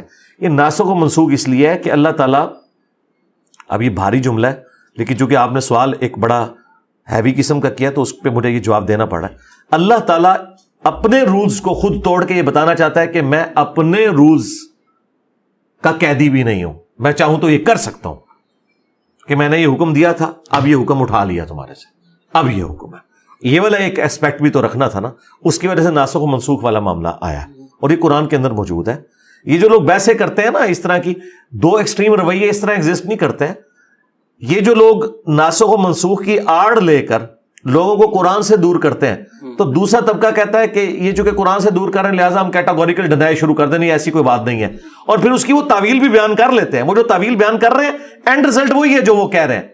جس طرح اللہ تعالیٰ نے فرمایا کہ سورہ الانفال کے اندر کہ ایک مسلمان 10 کافروں کے اوپر بھاری ہے, پھر ساتھ یہ آیا کہ لیکن اب اللہ نے تمہاری کمزوری جانچ لی ہے. تو کیا اللہ کو پہلے نہیں پتا تھا؟ وہ پہلے پتا تھا لیکن اس وقت واقعی ایک 10 پہ بھاری تھا. وہ مکے کے مسلمان تھے. جب مدینے میں لوگ جوگ در جوگ اسلام میں داخل ہوئے تو ریشو پروپورشن پھر گر گیا. اس لیول کے تو نہیں تھے جن کی تربیت نبی الاسلام نے کی ہوئی تھی. تو جب اوور آل تعداد آپ کی زیادہ ہو تو ریشو پروپورشن خود بخود گر جاتا ہے. یہ نیچرل چیز ہے. جب آپ کی آبادی بڑھے گی تو پڑھے لکھے لوگوں کی تعداد جو ہے اس ریشو پروپورشن سے تو نہیں بڑھ رہی. آج جو پی ایچ ڈیز ہیں, جس طریقے سے آپ کی آبادی بڑھ رہی ہے, آپ کہیں جی اتنے % پی ایچ ڈی ہیں, ہو سکتا ہے 10 سال بعد وہ پرسنٹیج گر جائے. حالانکہ پی ایچ ڈی زیادہ ہوں گے کوانٹٹی میں, لیکن ریشو پروپورشن گر جائے گی. پھر اللہ نے فرمایا اب اللہ نے تمہاری کمزوری جانچ لی ہے, اب ایک مسلمان 2 کے اوپر بھاری ہے. ٹھیک ہے, 1-2 کی نسبت آ گئی 1-10 سے. تو اب یہ بھی ناسخ و منسوخ ہے, لیکن اپنے اپنے وقت میں دونوں باتیں درست تھی. تو لہٰذا وہ جو انٹرپریٹیشن کر رہے ہیں وہ بھی جزوی طور پر درست ہے کہ مختلف اوقات کے لیے احکامات تھے. لیکن اس کے بعد اگر کوئی شخص یہ رزلٹ نکالتا ہے کہ آج علماء یہ ڈیفائن کریں گے کہ قرآن و حدیث کو بھی ہم بدل کے کوئی اور نئی چیز بتائیں گے, تو وہ غلط ہوگی. سر اس میں بیسک رولز وہی رہیں گے. اس میں تاکہ آپ کو یقین ہو جائے میں کسی ایجنڈا سے نہیں آیا. اچھا, اس میں میں ایک ایڈ کرتا ہوں. مثلا میں اتنا اس معاملے میں کھلا ذہن رکھتا ہوں. اسلام نے کہا تھا نا کہ زنا کی سزا کے لیے 4 گواہ چاہیے. ٹھیک ہے, اب کئی علماء میری اس بات کے ساتھ ایگری نہیں کریں گے. وہ کہیں گے جی وہ صحابہ کرام کو 3 گواہ بھی ملے تب بھی انہوں نے 4 پورے نہ ہونے پر الٹا انہی کو کوڑے لگوائے. ٹھیک ہے, ان کے پاس یہ ریسورسز تھے. لیکن مجھے بتائیں اگر آپ کے پاس 4 گواہ نہیں ہے اور آپ کے پاس ویڈیو آ جاتی ہے اور اس کا فرینزک بھی ٹھیک ہو جاتا ہے, تو پھر کیا 4 گواہوں کی ضرورت رہے گی؟ سر اگر مجھ سے واقعی یہ سوال پوچھ رہے ہیں تو میں, کیونکہ میں نے ظاہری بات ہے آپ کی طرح اتنا اسلام نہیں پڑھا, اسلامک جورسپروڈنس پڑھی ہے سمجھنے کے لیے. قانون میں ہمیں پڑھنی پڑتی ہے, شیخ کمال الدین سے پڑھا تھا میں نے. اگر اس سے مفہوم نکالا جائے تو دنیا بھر میں پبلک فورنیکیشن لاز ہوتے ہیں کہ آپ نے اگر پبلکلی کیا ہے, اتنا عام کیا ہے کہ 4 گواہ آرام سے دیکھ لیں. ورنہ تو اگر کوئی اپنے کمرے میں کر رہا ہے, انلیس کچھ ایک طرح کا پرورژن ہو, 4 لوگوں کو بٹھا کر اس طرح کے واقعات ہوتے نہیں ہیں. تو میں نے تو ہمیشہ سے اسی طرح سمجھا تھا کہ یہ قانون پبلک زنا کے لیے کہ آپ اس طرح بے حیائی پھیلا رہے ہیں تو سب یہی کہتے آرام سے دیکھ لیں. ہم نے کب کہا ہے کہ کسی نے اگر چھپ کر بدکاری کی ہے تو اسے سزا دی جائے گی؟ لیک ویڈیو پہ تو نہیں لگے گی نا وہ سزا, رائٹ؟ نہیں, لیک ویڈیو پہ اگر ایک بندہ آ کے دعویٰ کر رہا ہے کہ میرے ساتھ زیادتی کی ہے جی, پھر آپ کیا کریں گے؟ ایک عورت جس کے ساتھ جبرن زیادتی ہوئی ہے اس کے پاس کوئی گواہ نہیں اور ویڈیو لے آتی ہے, تو آپ اس پہ ایکٹ نہیں کریں گے کیا؟ ہاں, لیکن اگر آپ سے کوئی کہے کہ قرآن میں تو لکھا 4 گواہ, تو آپ ویڈیو پہ کیوں ایکٹ کر رہے ہیں؟ تو آپ یہ کہیں گے کہ میں نے اللہ کا رول نہیں بدلا, 100 کوڑوں کی سزا میں قرآن سے لوں گا. اس تک پہنچنے کے لیے جو طریقہ اڈاپٹ کیا ہے وہ ماڈرن بھی ہو سکتا ہے, اس میں ڈی این اے ٹیسٹ بھی ہو سکتا ہے. دیکھیں نا وہ جو عمران والا کیس ہوا تھا قصور کے اندر, ملینز آف روپیز پاکستان کے لگے, پھر الٹیمیٹلی وہ ایک بندہ نکلا اس میں سے, وہ ڈی این اے ٹیسٹ ہوئے. تو ہم اس زینب قتل کیس جسے کہا جاتا ہے مشہور زمانہ, اس حد تک پہنچنے کے لیے کوئی ماڈرن ذرائع آپ استعمال کرتے ہیں تو اس کی بھی ہم اجازت سمجھتے ہیں, وہ ذرائع اڈاپٹ کیے جا سکتے ہیں. آپ میرے اس انالیسس سے اگری کرتے ہیں کہ جو حد والا قانون ہے یا سزا ہے وہ پرائیویٹ زنا کے لیے نہیں, پبلک, لیکن جب پبلک ہو گیا تو پھر تو اس کے اوپر پبلک اپلائی ہونی چاہیے ڈیٹرنس کے لیے. تو سر اس میں وہ جو لوگ ویڈیوز بنا کر آج کل انفارچونیٹلی لیک کر رہے ہیں, ایک واقعہ اگر تصدیق شدہ نہیں ہے تو وہ یہ بھی مجھے بتا دیجیے. حضرت عمر کا واقعہ ہے کہ انہوں نے ایک دفعہ چھلانگ مار کر لوگ اندر شراب پی رہے تھے اور بولا تم لوگ شراب پی رہے ہو, تو انہوں نے آگے سے کہا کہ آپ اندر کیسے آئے. This was not allowed. تو اگر آپ کسی کے ہوٹل کے کمرے میں کیمرہ ڈال رہے ہیں, isn't that akin to کہ آپ نہیں, ایسا کرنا نہیں چاہیے, ایسا کرنا نہیں چاہیے, بالکل نہیں کرنا چاہیے. لیکن اگر کوئی بے حیائی کا اڈا چلا رہا ہے اور کوئی صحافی ان کے اس اڈے کو ایکسپوز کرے کہ یہ ہمارے معاشرے کو خراب کر رہے ہیں اور اس کے لیے کوئی ویڈیو بنا لیتا ہے تو وہ بہت نیکی کا کام کر رہا ہے. کاروباری اگر کوئی کر جی, کاروبار کی بات آج کل تو لوگ یہ نہیں, کاروبار ہے سرکار. کراچی گڑھ بنا ہوا ہے, نہیں کاروبار جی, فیصل آباد گڑھ بنا ہوا ہے, پہلے نمبر پہ آیا ہوا ہے فیصل آباد دنیا میں. ہاں, یہ ساری بے حیائی کی جو ویب سائٹس کھلی ہوئی آج کل تو لوگوں نے لٹرلی اس کو عام بنا دیا ہے. چلیں آپ لوگوں کو طریقے نہ بتائیں میرے بھائی, پہلے تو آپ اپنا نکاح کروائیں پھر اس طرح کی بہکی باتیں کریں. اچھا سر, چلے پھر اس پہ رولز بھی آ جاتے ہیں. سر قرآن نے کہا ہے کہ اللہ نے گارنٹی لی ہے کہ میں حفاظت کروں گا, جو لفظ لکھے ہوئے ہیں وہ بالکل اسی طرح سے ہوں گے. حدیث میں ہمیں اکثر اوتھینٹک حدیث اور ضعیف حدیث کا فرق بتائے بغیر لوگ حدیث پڑھاتے ہیں, بتاتے ہیں, یا ہماری رسپانسبلٹی چھوڑ دیتے ہیں کہ اگر کسی نے کوئی حدیث کوٹ کی ہے ہم جا کے سرچ کریں کہ اوتھینٹک ہے یا نہیں. تو آپ کو لگ رہا ہے کہ ہم غلط طریقے سے حدیث پڑھا رہے ہیں؟ دیکھیں, صحیح مسلم کے مقدمے میں امام مسلم نے لکھا ہے کہ جو لوگ اپنی کتابوں میں جی اور اپنے زمانے کے ان بزرگوں کو انہوں نے کہا ہے جی, تو وہ بہت بڑے بڑے محدثین ہیں, میں ان کے نام نہیں لیتا, یقیناً ان کے زمانے کے جو لوگ جنہوں نے ہزاروں حدیثیں جمع کی ہیں وہ انہیں کو کہہ رہے تھے. ان کا ہمارے زمانے میں جو لوگ کثرت کے ساتھ احادیث جمع کر رہے ہیں اور اس کا فرق نہیں کر رہے کہ یہ صحیح ہے ضعیف, ایسے علماء وہ یہ چاہتے ہیں کہ وہ لوگوں کے سامنے اپنا علمی روب جھاڑیں کہ ہم نے اتنی حدیثیں جمع کر لی. انہوں نے کہا ایسے علماء جاہل کہلانے کے حقدار ہیں میرے نزدیک. امام مسلم نے اپنے زمانے کے بڑے بڑے محدثین کے بارے میں یہ ورڈکٹ دی کہ یہ جاہل ہیں کیونکہ یہ بیڑا غرق کر رہے ہیں امت کا. تو میں آپ کے ساتھ ایگری کرتا ہوں کہ عالم نے اگر یہ بھی نہیں کرنا کہ وہ چھانٹی کر کے صحت کا خیال رکھ کے چیز بیان نہیں کر رہا, تو بھائی تجھے اس مسجد کے اوپر بٹھایا کیوں ہے؟ تیری یہ رسپانسبلٹی ہے کہ تو بتا کہ کون سی بات درست ہے کون سی بات غلط ہے. قرآن کے ساتھ تو ان کا شغف ہی کوئی نہیں ہے, قرآن تو یہ بیان ہی نہیں کرتے, نہ خود انہوں نے قرآن صحیح طریقے سے پڑھا ہے نہ آگے یہ بیان کرتے ہیں. ان کو زیادہ قصے کہانیاں سنانے کا شوق ہے, قرآن سے بھی کوئی قصے کہانیاں سناتے ہیں اور آدھی بات قرآن سے اٹھاتے ہیں اور آدھی خود بیچ میں ایڈ کر دیتے ہیں. مثلاً عام آدمی سے آپ پوچھیں تو وہ کہے گا جی قرآن میں لکھا ہے کہ حضرت یوسف اور زلیخا کی شادی ہو گئی تھی بعد میں. واقعہ ہے زلیخا کا نام موجود نہیں ہے قرآن کے اندر, اور یہ جو بعد میں آپ نے چیز جوڑ لی یہ بھی نہیں لکھی ہوئی. ٹھیک ہے, تو اس طرح وہ سٹوریز قرآن کے ساتھ فٹ ان کر کے پبلک کو بچپن سے رٹاتے ہیں اور لوگ آ کے کہتے ہیں کہ جی قرآن میں لکھا ہوا ہے, حدیث میں جی قرآن میں لکھا ہوا ہے اصحاب کہف کا کتا بھی جنت میں جائے گا. جی اصحاب کہف کے کتے کا ذکر ہے, اس کا جنت میں جانے کا ذکر کوئی نہیں لکھا ہوا. یہ خود سے لوگوں نے چیزیں جوڑ لی ہوئی ہیں. اس طرح وہ پچھلے دنوں خان صاحب کی بھی ایک ویڈیو آ گئی تھی, انہوں نے ایک بات کر دی اپنی, وہ اس میں خان صاحب سے زیادہ وہ لوگ قصوروار ہیں جن سے خان صاحب نے یہ بات سنی ہوئی ہوگی کہیں بچپن میں. یہاں پہ کوئی بھی قول ذرے بھی لوگ قرآن و حدیث کہہ کے بیان کر دیتے ہیں, تو علماء کی ذمہ داری ہے. ایک ہم ایسے معاشرے میں رہتے ہیں جس میں ظاہری بات ہے ہم سب عاشق رسول ہیں, اگر کوئی چیز کہتا ہے وہ حدیث ہے اور ہم اس پہ یقین کر لیتے ہیں, تو یہ تو بہت ہی ڈینجرس ہے. اس میں اسپیسیفکلی بھی اگر میں آپ سے پوچھنا چاہوں, اگر آپ کھل کے ذرا بتانا چاہیں, منصبتا نبی فقتلو یہ جو ہے یہ ضعیف حدیث ہے؟ جی ضعیف ہے, میں نے اس کے اوپر ویڈیو ریکارڈ کروائی ہوئی ہے. تو انہوں نے تو اس کو ایک نعرہ بنا کے ایک پاپولر نیریٹو بنا دیا. بالکل جعلی روایت ہے, گالی تو میں نے اس کا پھر جواب دیا تھا کہ پھر حدیث ہے جس نے علی کو گالی دی اس نے مجھے گالی دی. تو پھر جن جن لوگوں نے اپنے اپنے زمانے میں حضرت علی کو گالیاں دی ہیں دلوائیں, اپنی ڈاکٹرن میں کیا تم ان کی قبریں اکھاڑو گے یہ کہہ کے, یا چلے قبریں نہیں اکھاڑتے آج ان کو کہو گے کہ وہ واجب القتل تھے اور اسلام سے نکل چکے تھے؟ تو میں نے ان کو جواب دیا تھا یہ روایت جعلی ہے جو آپ بھی بات کر رہے ہیں. تو یہ وجہ ہے جی, میری ویڈیو ریکارڈ ہے میرے بھائی, انگلش سب ٹائٹل کے ساتھ, پوری دنیا دیکھ چکی ہے. اور جنرلی آپ جب کہتے ہیں جو تحریک لبیک پارٹی ہے یہ ختم نبوت کے لیے نہیں, یہ پالیٹکس کے لیے کرتی ہے, یہ جنرل نہیں, میں نے یہ کہا تھا کہ جو تحریک لبیک ہے یہ اینٹی قادیانی تحریک ہے. جی جی جی, ختم نبوت تحریک تب ہوگی جب یہ چشتی رسول اللہ اور اشری تھانوی رسول اللہ پہ بھی بولے گی. ٹھیک ہے, اور وہ یہ نہیں بولتے, نجی محفلوں میں مانتے ہیں کہ ایسا ہی ہے, انجینئر صاحب صحیح کہہ رہے ہیں, مانتے ہیں اپنے لوگوں کے سامنے, لیکن وہ کہتے ہیں اگر ہم نے یہ بات کی نا تو ہمارے علماء خود ہمارے خلاف ہو جائیں گے. تو میں نے کہا تھا کہ ختم نبوت کی ایک جز پہ آپ کام کر رہے ہو اور وہ بھی اپنے طریقے سے کر رہے ہو. میرے نزدیک قادیانیوں کو بھی جینے کا حق ہے, لیکن آپ ان کے سامنے اسلام کی ٹرو پکچر پیش کریں تاکہ ان کی نسلیں اسلام میں آ جائیں, بجائے یہ کہ ان سے جینے کا حق آپ چھینیں کہ آپ ان کو نوکریاں نہیں دیں گے. کیوں وہ پاکستان کے شہری نہیں ہیں, ان کو نوکری نہیں ملنی چاہیے؟ ہاں ٹھیک ہے, آپ یہ کہہ سکتے ہیں کہ سینسٹیو ایریا جہاں پہ ہمیں خطرہ ہے کہ وہ کوئی ایسا معاملہ کر سکتے ہیں. اچھا, ہندو نوکری کر سکتے ہیں, کرسچن نوکری کر سکتے ہیں, قادیانی کیوں نہیں نوکری کر سکتے؟ ہے نا یہ مسئلہ. ہاں سینسٹیو ایریا میں آپ بات کر سکتے ہیں کہ یہاں ہم ان کو نہیں رکھیں گے. باقی تو یہ جتنی فیکٹریاں جو ان کی ہیں, میں نام نہیں لیتا, وہ پھر بائیکاٹ والا معاملہ ہو جائے گا, تو وہ آپ ان کی ساری چیزیں تو استعمال کر رہے ہیں. ان کی پلیسز آف ورشپ توڑنا جائز ہے؟ نہیں توڑنی چاہیے. تو توڑتا بھی کوئی نہیں ہے. توڑتے تو ہیں. او نہیں, وہ یہ کہتے ہیں مینار نہ بنائیں, اس پہ مسجد نہ لکھیں. ٹھیک ہے, ہاں یہ والا اختلاف ہے.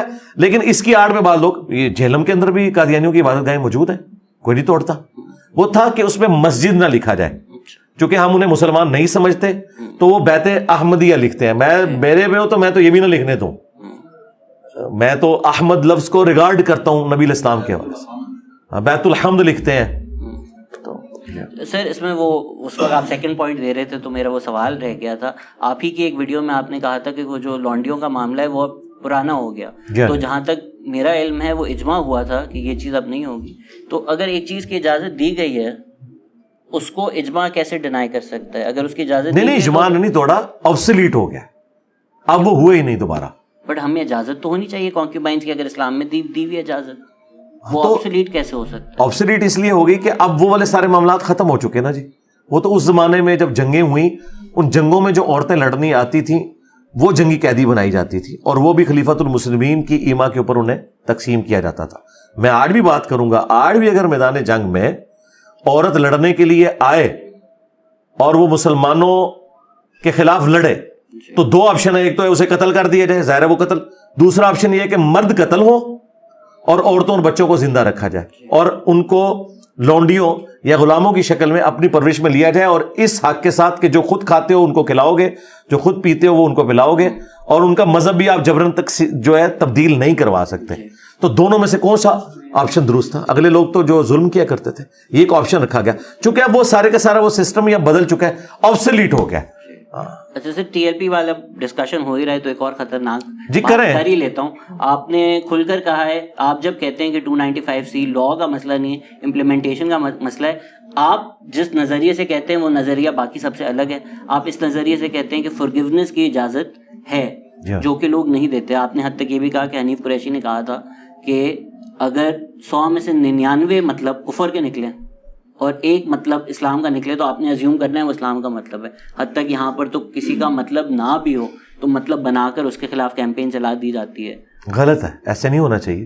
اور دوسرا, علماء کا کام نہیں وہ ڈیسائیڈ کرے کون سی چیز گستاخی ہے یا کون سی نہیں ہے, یہ جج کا کام ہے. اور جج بھی وہ جو ان بائزڈ ہو, جو دلائل کی بنیاد کے اوپر فیصلہ کرے. آپ دیکھیں جوڈیشری میں ہر طرح کی چیزیں ڈسکس ہوتی ہیں, تو جج حرفن مولا تو نہیں ہوتا لیکن جیک آف آل ہوتا ہے, ماسٹر آف نن لیکن جیک آف آل ہوتا ہے, اس اعتبار سے کہ اس کے سامنے اگر کوئی میڈیکل کا کیس آیا وہ دونوں طرف کے دلائل سن کے کمپیٹنسی رکھتا ہے کہ وہ فیصلہ کر سکتا ہے.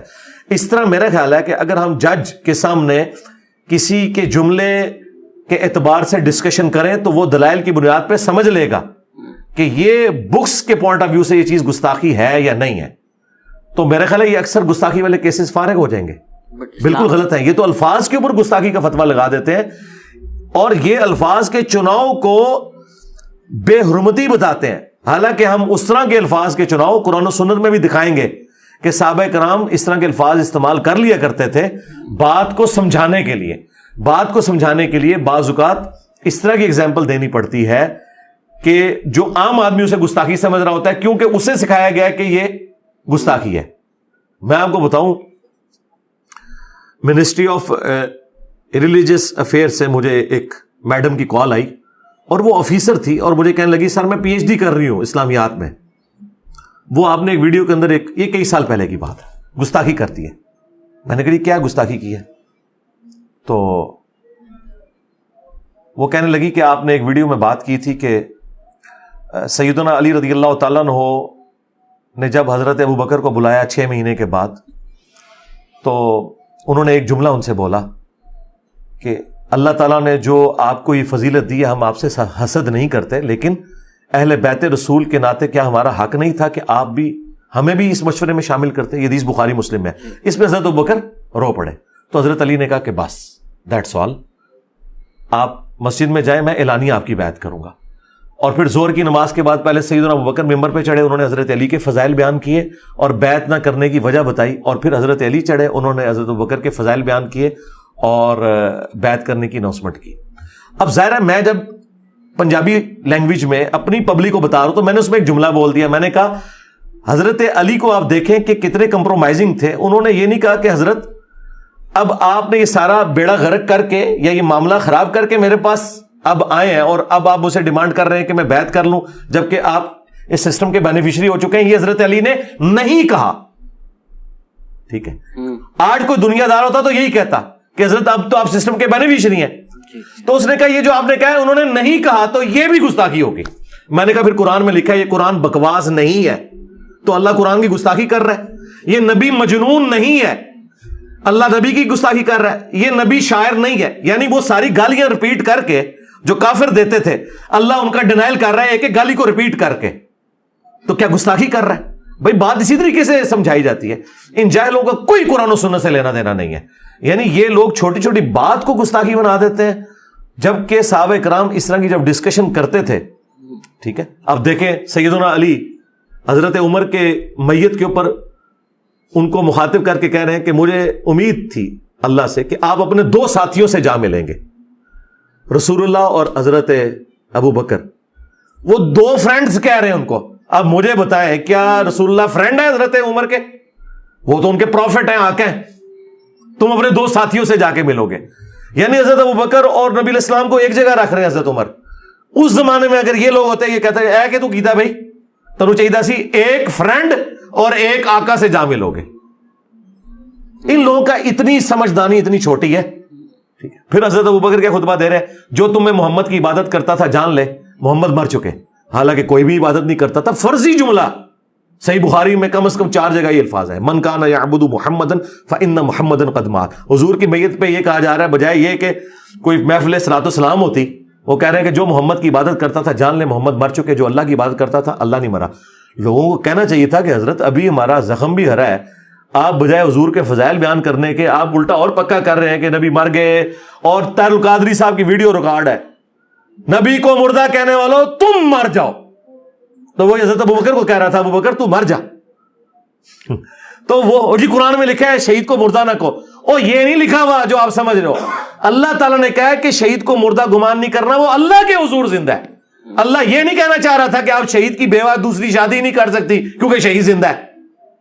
ٹھیک ہے, تو جب حضرت ابوبکر یہ کہہ رہے تھے کہ نبی مر چکے, جو محمد کی عبادت کرتا تھا جان لے کہ محمد مر گئے, یہ نہیں کہا کہ وصال فرما گئے.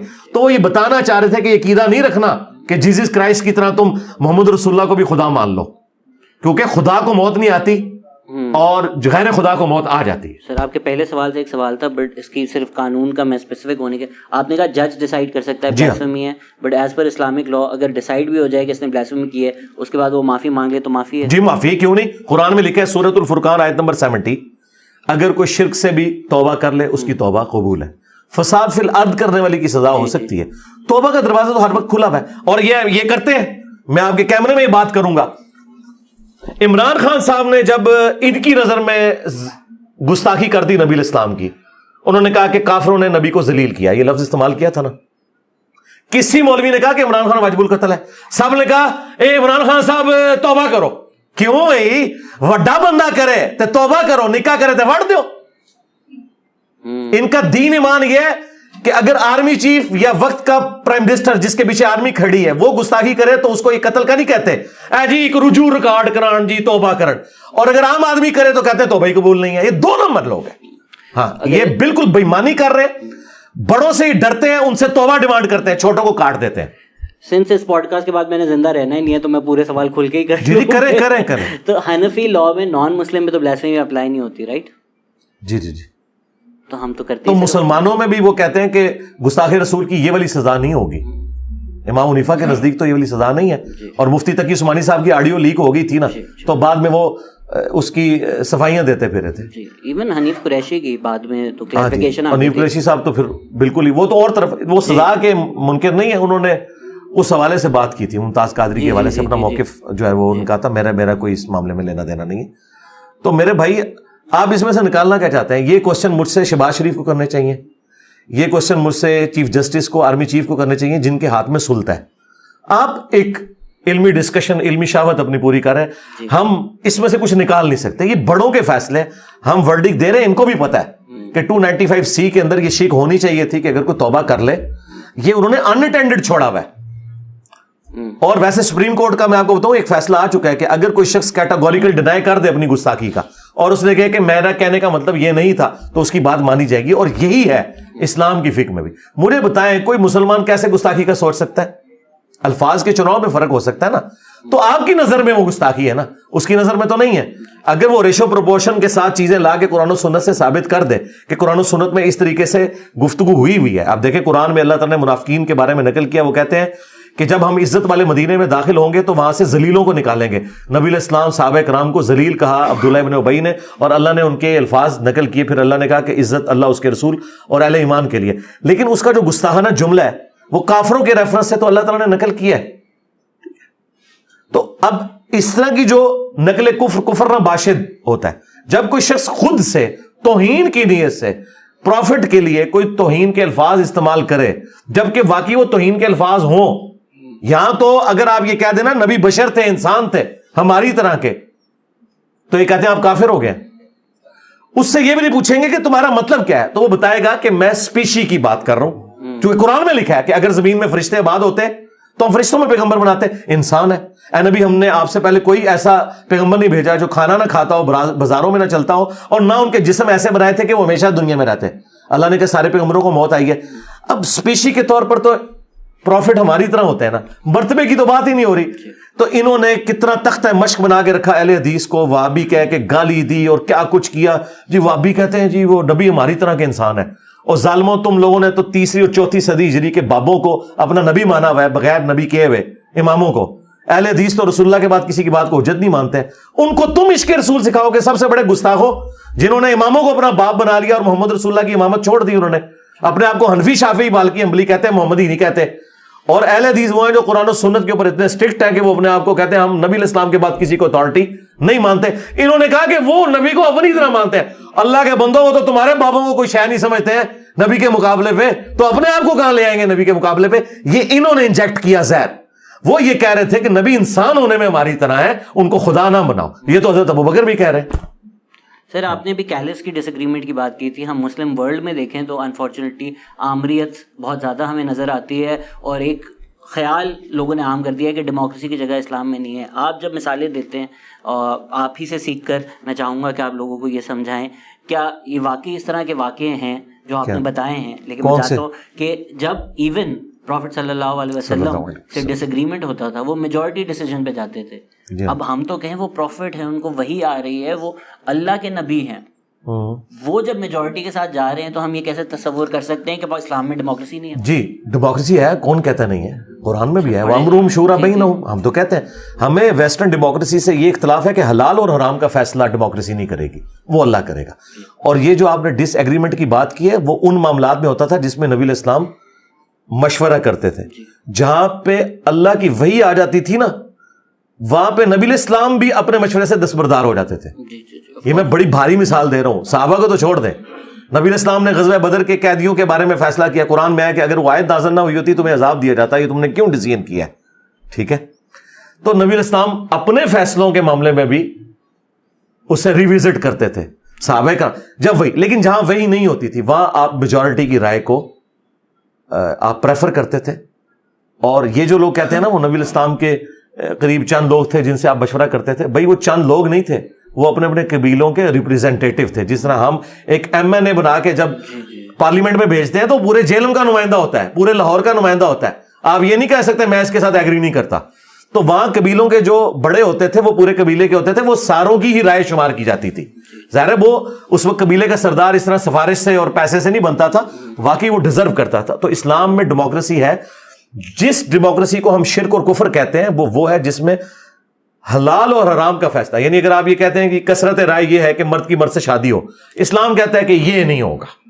ہاں جس سے میں نے مثال دی تھی کہ افطار کے اندر آپ نے جامع شیری دینا ہے، روح افزا دینا ہے، یا کھجور سے یا سادہ پانی سے، اس میں ڈیموکریسی ہوگی. لیکن شراب سے سرو کروایا جائے یا پانی سے، اس میں ڈیموکریسی نہیں ہوگی. شراب کی کوئی گنجائش ہی نہیں ہوگی کیونکہ اسے اللہ نے حرام کر دیا. سر آپ نے کیونکہ یہ ایگزامپل دی, آپ اکثر تلخ طریقے سے بتاتے ہیں کہ جو بابا ہیں اور ان کی کچھ واقعے آپ بتاتے ہیں جو انہوں نے خود کتابوں میں لکھے ہوئے ہیں شلواروں کے بارے میں, کیا آپ واقعی انسینویشن وہی ہے جو میں سمجھ رہا ہوں کہ یہ آپس میں تعلقات تھے ان لوگوں کے, بابوں کے؟ کون سے تعلقات؟ آپ نے بتایا کہ وہ لکھے ہوئے ہیں کہ شلوار گیلی ہو گئی تھی, تو اگر اتنا لکھا ہوا ہے تو آگے اور کیا کیا ہوا؟ نہیں یہ میں نے نہیں کہا, یہ آپ میں تو خود حیران ہوں یار, نہیں یہ لفظ نہیں میں نے استعمال کیے تھے, میں نے یہ استعمال کیا وہ پیر شلوار شاہ ایک اور معاملہ تھا. آپ نے کہا اتنا تو لکھا ہے تو سوچو آگے کیا ہوا. ہاں میں نے سوچ لیا. نہیں یہ بات اور ہے, یہ بات غلط مفہوم. ہاں نہیں اس طرح نہیں ہوا تھا. میں نے دیکھیں آپ ایک نقطے سے محرم کو مجرم بنا دیں گے, ٹھیک ہے نا. جو لکھا ہوا ہے وہ یہ ہے کہ یہ جو لاہور کے اندر دربار ہے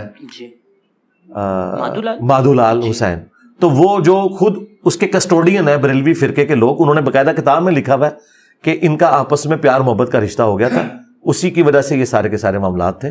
تو وہ تو مانتے ہیں اس طرح کی چیزوں کو. اچھا سر, تو اگر ہم کہتے ہیں, مجھے بتائیں صوفیاء کے اندر کیا یہ چیز اسٹیبلش نہیں ہے کہ عشق مجازی سے آپ عشق الہی کی طرف جاتے ہیں؟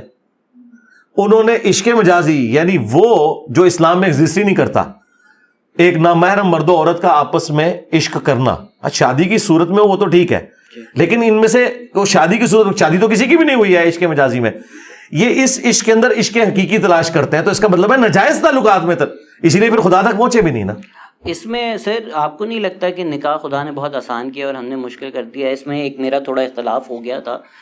میں شیخ کمال الدین نے مجھے ایک دفعہ بتایا تھا کہ دو لوگ اگر نیت کر لیں نکاح کی, بھلے اگر گواہ نہ ہو تو وہ نکاح ہوتا ہے. پھر میں آپ کا بیان سن رہا تھا, آپ نے بولا جب تک اعلان نہیں ہوتا تب تک وہ نکاح تصور نہیں کیا جاتا. میں نے اپنے دماغ میں جس طرح ریکنسائل کی یہ بات, تو اگر غلط ہے تو بتائیے. یہ جس شیخ آپ بار بار نام لے رہے ہیں, آپ اس طرح نام لے رہے ہیں جیسے قرآن و حدیث میں لکھا ہوا ہے. ہم جو بتا رہے ہیں قرآن و حدیث میں کہ اگر یہ پاسبلٹی نہ ہو, اگر آپ صحرا میں ہو, اگر گواہ یار یہ تو اسی طریقے سے ایک صحرا میں 12 بندے ہیں, 12 ہی ننگے, امامت کون کروائے گا؟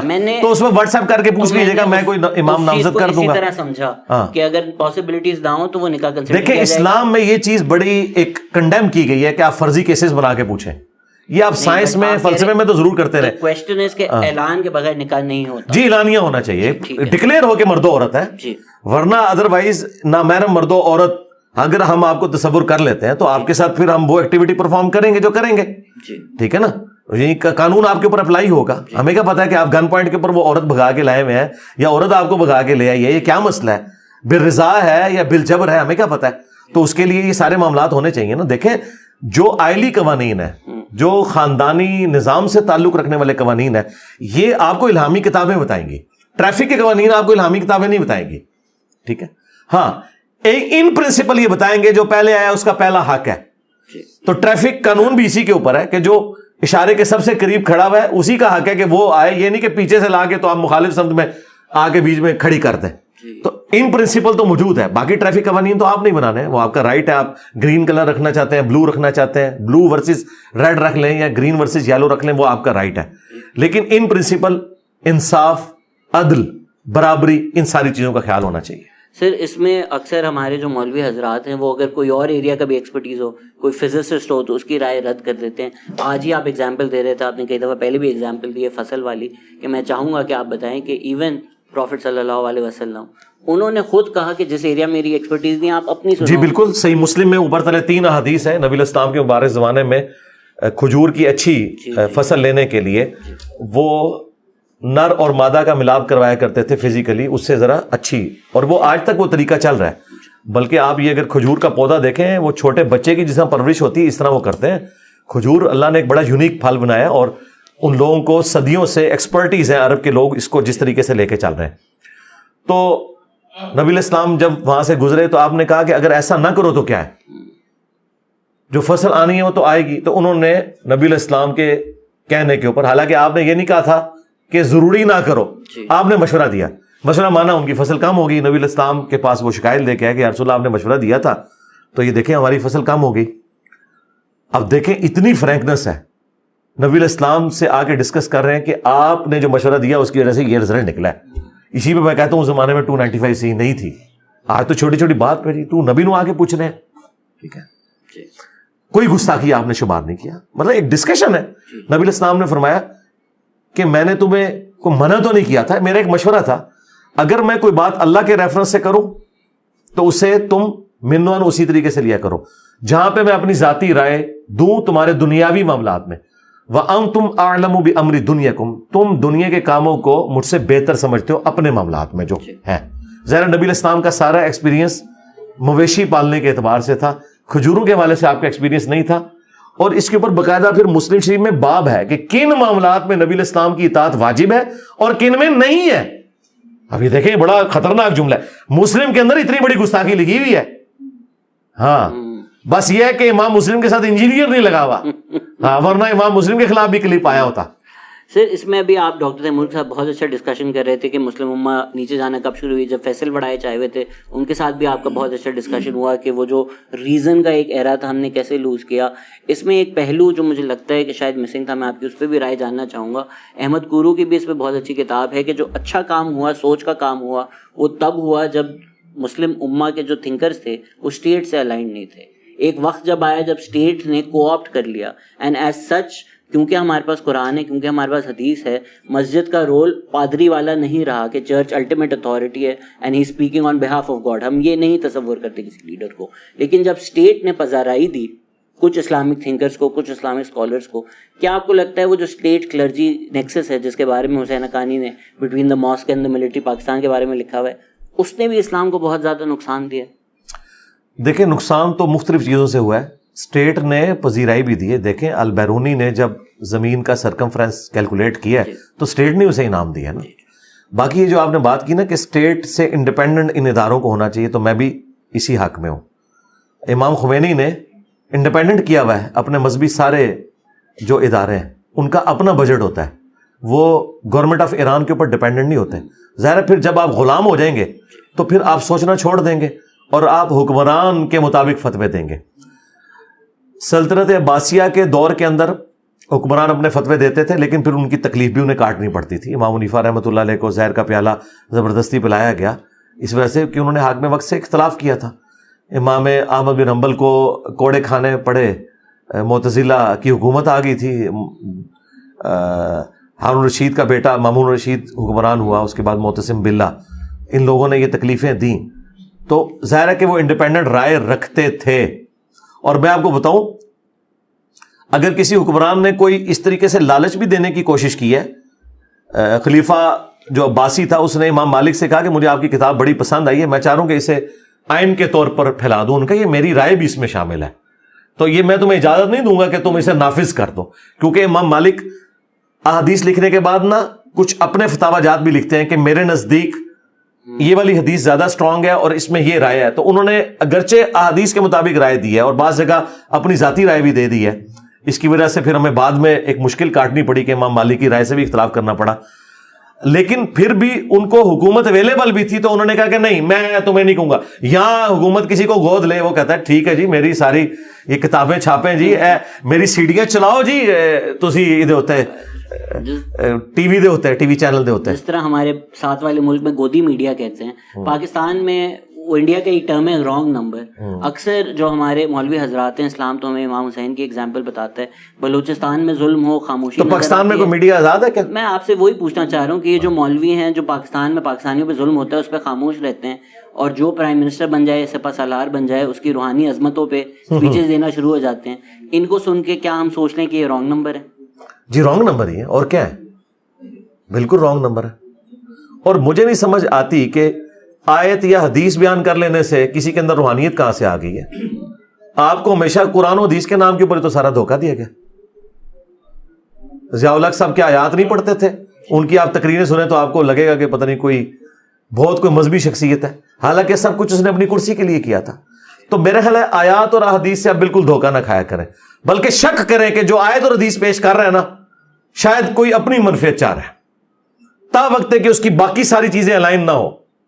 یعنی میں اگر وزیر اعظم کی پوسٹ پہ یا آرمی چیف کی پوسٹ پہ یا میں چیف جسٹس کی پوسٹ پہ بیٹھ کے غریبوں کے حقوق کی بات کر رہا ہوں اور پتہ چلے 4 دن بعد کہ میں نے 2.5-3 لاکھ روپے اپنی تنخواہ بڑھا لی ہے, تو اس کا مطلب میں فراڈ کر رہا تھا. سب سے پہلے مجھے خود دستبردار ہونا ہے نا.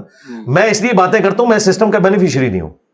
کوئی چندہ بک نہیں بنائی ہوئی ہے کہ لوگ آگے ہمیں چندہ دیں, نہ ہم نے کبھی گورنمنٹ سے کوئی فنڈ ڈیمانڈ کیا ہے, اس طرح کا کوئی معاملہ نہیں ہے. تو ہم کسی کا ایجنڈا بھی لانچ کرنے کے لیے تیار نہیں. تو کیا ہم یہ بھی سمجھیں کہ کوئی ضرورت سے زیادہ امیر مولوی ہے تو وہ رانگ نمبر ہے؟ جس طرح ہمیں بتایا جاتا ہے ٹخنوں سے اوپر شلوار کرو، میں نے تھوڑا پڑھا اس کے بارے میں، اگر میں غلط ہوں تو اصلاح کیجیے. وہ بتایا گیا کہ عرب جو ہیں وہ فلوئنگ کپڑے پہنتے تھے اپنے دکھانے کے لیے ہم کتنے امیر ہیں. تو مفہوم یہ بنتا ہے کہ ہمبل رہو، یہ مت دکھاؤ. تو اگر آپ ایک لیموزین سے اترتے ہیں اور شلوار یہاں پہ کر دیتے ہیں تو آپ نے جو فلسفہ تھا اس کا وہ تو پیچھے چھوڑ دیا. شلوار کیا، ہم نے تو بی ایم ڈبلیو سے تہمت والے لوگ اترتے ہوئے دیکھے ہیں، لوگ کہتے ہیں کتنے سادہ ہیں پیر صاحب، تہمت پہنی ہوئی ہے، بی ایم ڈبلیو چھپ جاتی ہے تہمت کے پیچھے. یہ ہوتا ہے. باقی یہ جو آپ نے عرب کے کلچر کی بات کی ہے نا، عرب سے پہلے رومنز میں بھی تھا یہ ٹی سی کا لفظ، ٹیل کیریئر. وہ بڑے بڑے ان کے وہ جبے پہنے ہوتے تھے، وہ اٹھا کے چلتے تھے. ہاں، تو اس وجہ سے اسلام نے اس کی ممانعت کی ہے. اب یہ ایز اے رول اسلام کے اندر مرد کے لیے ہے کہ اس نے ٹخنے ننگے رکھنے ہیں. نبی الاسلام نے اسے مشروع فرمایا اور ساتھ فرمایا کہ یہ تکبر سے ہی ہے. ایک حدیث میں ملتی ہے، سیدنا ابوبکر کہتے ہیں یا رسول اللہ بعض اوقات میری تہمت نیچے ڈھلک جاتی ہے مگر میں اسے سمیٹ لیتا ہوں، صحیح بخاری میں. آپ نے فرمایا تم تکبر کے طور پہ تو ایسا نہیں کرتے. اس سے بعض لوگ اس طرف چلے گئے کہ اگر کوئی تکبر کے بغیر نیچے رکھ لیتا ہے تو کوئی حرج نہیں. یہ رزلٹ ہمارے پرانے بزرگوں میں سے بھی امام نووی نے نکالا اور نئے بزرگوں میں سے غامدی صاحب نے نکالا. ہمارے نزدیک یہ ہے کہ ہم کسی کے اوپر تو فتویٰ نہیں لگاتے، لیکن ایٹ لیسٹ ہم نماز کے لیے کہتے ہیں کہ مرد ٹخنے ننگے کرے، کیونکہ ابو داؤد میں حدیث ہے اس مرد کی نماز قبول نہیں جس کے ٹخنے جو ہیں وہ ڈھکے ہوئے ہوں، وہ ننگے کرے. اور باقی عام حالت میں ہم کسی کے اوپر فتویٰ نہیں لگاتے، لیکن خود سنت کے طور پر اسے اڈاپٹ کرتے ہیں. دیکھیں جب میں نے پگڑی پہن لی سنت کے طور پر، ایک ٹخنوں سے اوپر کر لیتا ہے، آپ کیا لے رہا ہے؟ ٹخنوں سے نیچے والے کے اوپر کیا فتویٰ؟ یہ تو بات تو بہت آگے جا چکی ہے. ٹخنوں سے اوپر کوئی کر کے پورا سودی نظام لے کے چل رہا ہے اور جھوٹ کا پورا سسٹم لے کے چل رہا ہے، لوگوں کو ایکسپلائٹ کر رہا ہے، تو وہ چاہے وہ ادھر تک بھی لے آئے کوئی فرق نہیں پڑے گا. تو ہر چیز کی اپنی جگہ اہمیت موجود ہے. یہ میں آپ کے ساتھ ایگری کرتا ہوں. ریشو پروپورشن کو دیکھا جائے تو وہ چیزیں جن کی طرف کم توجہ دی جا رہی ہے وہ زیادہ اہمیت کی حامل ہے. وہ جو سیدنا عیسیٰ علیہ السلام کا وہ جملہ ہے کہ سموچے اونٹ نکل جاتے ہو، جو انہوں نے جیوز کو کہا تھا ان کے پادریوں کو، اور مچھر چھانتے رہتے ہو. یہاں پہ بھی اکثر یہی ہو رہا ہے کہ مچھر چھانتے ہیں اور سموچے اونٹ نکل جاتے ہیں. لیکن میں چونکہ اونٹ نہیں نکلتا ہوں تو میں مچھر بھی چھانوں گا، اونٹ بھی چھانوں گا. میرے پاس رائٹ ہے کہ میں اپنی بات سامنے رکھوں. آپ کی مرضی، آپ قبول کریں. آپ نے غامدی صاحب کا ذکر کیا، ایک سوال تھا اس بارے میں، لیکن اسلامک ٹچ پالیٹکس کے بارے میں آپ کی کیا رائے ہے؟ اگر کوئی آ کر اسلام کے بارے میں بات کر رہا ہے تو کوئی اس میں مناسبت تو نہیں ہونی چاہیے، لیکن ہم نے الیکشنز کو بنا دیا ہے کہ کون زیادہ مسلمان ہے. کیا آپ کو لگتا ہے یہ بھی غلط ہے؟ اسلامک ٹچ تو جی شروع سے ہی چل رہا ہے. بالکل چل رہا ہے. ہاں، اس میں صرف عمران خان صاحب کو سنگل آؤٹ نہیں کرنا چاہیے. نواز شریف امیر المومنین، ہاں جی، انہوں نے بھی سب کچھ یہی کچھ کیا تھا. جب ہم چھوٹے چھوٹے تھے اس وقت ہمیں بتایا گیا تھا کہ بے نظیر کوئی نعوذ باللہ کافروں کی ایجنٹ ہے، اور جو نواز شریف صاحب ہیں اس وقت کے عمران خان یہ ہوا کرتے تھے. ہاں، تو یہ کوئی جو ہے وہ مسلم لیگ کے لفظ سے بھی، اور پھر یہ ساری چیزیں اور بڑے گندے گندے نعرے اور سب کچھ، وہ تو ہمیں پتہ چلا کہ ہمارے ساتھ کتنا ظلم ہوا ہے. کاش اس وقت بے نظیر کی حکومت چلتی تو آج پاکستان کے حالات ذرا ڈفرینٹ ہوتے ہیں، لیکن نہیں. اور پھر جب نواز شریف صاحب کو سمجھ آئی اس وقت تک کافی دیر ہو چکی ہوئی تھی، اور پھر پہلے جو کچھ ہوا اور اب جو کچھ ہو رہا ہے. تو ہم یہ کہتے ہیں اسلامک ٹچ جو ہے نا، زیادہ تر لوگ اپنی ایک سیٹ کو بچانے کی خاطر کرتے ہیں، اور اس میں دوام کے لیے اسلام کا تڑکا لگاتے ہیں، کیونکہ لوگوں کے جذبات جڑے ہوئے نا اس دین کے ساتھ. تو میرا تو یہ مشن ہے کہ میں لوگوں کو بتاؤں کہ یہ جو آیتیں اور حدیثیں بیان کرتے ہیں نا، چاہے آپ کے پولیٹیشینز ہوں چاہے ریاستی اداروں کے لوگ ہوں، اپنے کان کھڑے کر لیں کہ کوئی اور کام آپ کے ساتھ ڈالنے والے ہیں. کیونکہ یہ پہلے آیتیں پڑھیں گے، اس کے بعد یہ اپنا ایجنڈا لانچ کر دیں گے، اور اس کی آڑ کے اندر، جس طرح مولوی ہیں قرآن و حدیث کی آڑ کے اندر بزرگوں کی تعلیمات سکھا رہے ہیں، اس لیے اپنے کان کھڑے کر لیں. ہمیں ان سے آیتیں حدیثیں نہیں سننی ہے. مجھے اس سے کوئی غرض نہیں کہ میرا آرمی چیف یا میرا چیف جسٹس قرآن کتنا جانتا ہے اور حدیثیں کتنی جانتا ہے. میں چاہتا ہوں کہ میرے نوجوان کو نوکری ملنی چاہیے. ہاں، مجھے اس سے کوئی غرض نہیں کہ میرا وزیر اعظم اس دفعہ جا کے مسجد نبوی میں جناب اس نے اعتکاف کیا ہے. Then what? میری طرف سے وہ ویٹیکن سٹی جائے، خانہ کعبہ جائے، وہ بیت المقدس جائے، یہاں بھوکے کو روٹی ملنی چاہیے. اس کے بیسک رائٹس اللہ تعالیٰ نے اس سے اس کے بارے میں پوچھنا ہے. یہ نہیں پوچھنا کہ کتنی دفعہ تم نے اعتکاف کیا. صلاح الدین ایوبی نے کوئی حج نہیں کیا ہوا. کیوں؟ وہ یہ سمجھتا تھا کہ میرے ذمہ جو مشن ہے میں نے وہ کرنا ہے، وہ اس سے زیادہ امپورٹنٹ ہے. آج جو حج چل رہے ہیں اس کے مرہون منت ہیں. بعض اوقات کوئی بڑے لیول کا کام کرنا پڑ جاتا ہے آپ کو، جس کی وجہ سے یہ باقی ساری چیزیں جو آپ کو نظر آ رہی ہوتی ہیں نا، وہ بہت چھوٹی ہوتی ہیں اس کے مقابلے کے اندر. سر جب بے نظیر بھٹو الیکٹ ہوئے کئی مولویوں نے کہا کہ جی ایک عورت تو پرائم منسٹر بن نہیں سکتی. ابھی ہم آف دا ریکارڈ بات کر رہے تھے تو آپ اسما جہانگیر کی بھی تعریفیں کر رہے تھے.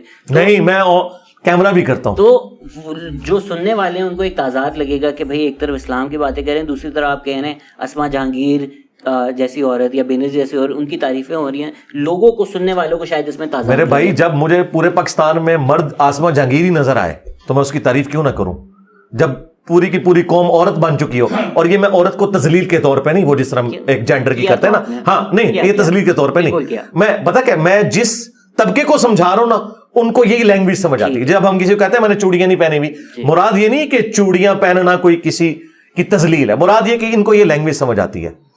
اور آپ کی تو ریسپانسبلٹی ہے کہ ان کو بہتر کریں. نہیں بہتر کریں گے, لیکن ابھی تو فی الحال ان کو ان کی لینگویج میں سمجھانا ہے نا. وہ اگلے دن ہمارے ایک دوست ہیں, انہوں نے نا پوسٹ لگائی ہوئی تھی کہ مسلم لیگ نون میں 2 ہی مرد ہیں, مریم اورنگزیب اور مریم نواز. تو میں تو بڑا محظوظ ہوا کہ واقعی یہ جتنی دلیری کے ساتھ 2 یہ عورتیں بولتی ہیں اتنا مرد بھی نہیں کو بولتا. اچھا نہیں ہونا چاہیے, لیکن وہ ہمارے معاشرے میں نہیں ہے نا, ظاہر ایک پسا ہوا طبقہ ہے نا. ہم کہتے ہیں ہم آپ اور سرکار آپ اس وقت یورپ میں نہیں بیٹھے, پاکستان میں بیٹھے ہیں. حضرت عائشہ جنگ پہ نہیں گئی, انہوں کو دلیر عورت ملے نا تو پھر انہوں پتہ لگے گا. نہیں جائیں وہ, اب آپ اس طرف نہ بات کو لے جائیں. میں آپ کو بال کی کھال تب اتاریں جب میں آپ کے ساتھ ایگری نہ کر رہا ہوں. جی میں ایگری کر رہا ہوں جب میں سٹارٹ لے رہا ہوں اس سے, لیکن جس معاشرے کو سمجھانا ہے اسے اس کی مثال دینی ہے. جب یہ کہتا ہے نا مرد کی زبان, تو ان کی لینگویج میں ہم نے ان کو یہ سکھانا ہے کہ یہ مرد کی زبان تھی. اس کا یہ مطلب نہیں کہ عورت کی زبان نہیں ہوتی. اب آپ اس طرف آ جائیں, وہ جو ہم تعریف کی بات کر رہے تھے وہ اسی لیے کر رہے تھے کہ مردوں سے ایکسپیکٹ کیا جاتا ہے کہ وہ دلیری دکھائیں گے. چلے میں آپ کو بھی پھکا دے دیتا ہوں تاکہ آپ کو بعد میں آرام آئے. مجھے بتائیں, اگر ایک رومن جنرل تلوار اٹھا کے آ جائے تو یہاں سے کوئی صحابیہ لڑنے کے لیے جائے گی, یہ خالد بن ولید لڑنے کے لیے جائے گا؟ صحابیہ تو نہیں لڑ سکتی نا اس سے. مرد کا مقابلہ مرد سے ہی ہوگا نا تلوار پہ, میدان جنگ کے اندر کس کے ساتھ ہوگا؟ اگین حضرت عائشہ اور حضرت نہیں, انہوں نے خود تو نہیں جنگ لڑی, وہ تو صرف اونٹ پہ بیٹھی ہوئی تھی, کوئی تلوار تو نہیں چلاتی تھی. نہیں بے شک تھی, لیکن وہ چلا تو نہیں رہی تھی نا میرے بھائی. کیا چلے پھر میں اس سے بھی آسان مثال, کیا مردوں کی ہاکی کی ٹیم کا مقابلہ عورتوں کی ہاکی کی ٹیم کے ساتھ ہوگا؟ کیا آج تک مردوں کی 100 میٹر کی ریس میں عورت بھی ساتھ اس کے بھاگی ہے کہ کون جیتتا ہے؟ دونوں کی جینڈر ڈیفرنٹ ہے میرے بھائی. کچھ چیزیں بلٹ ان کمزوری ہیں جو جڑی ہوئی ہیں.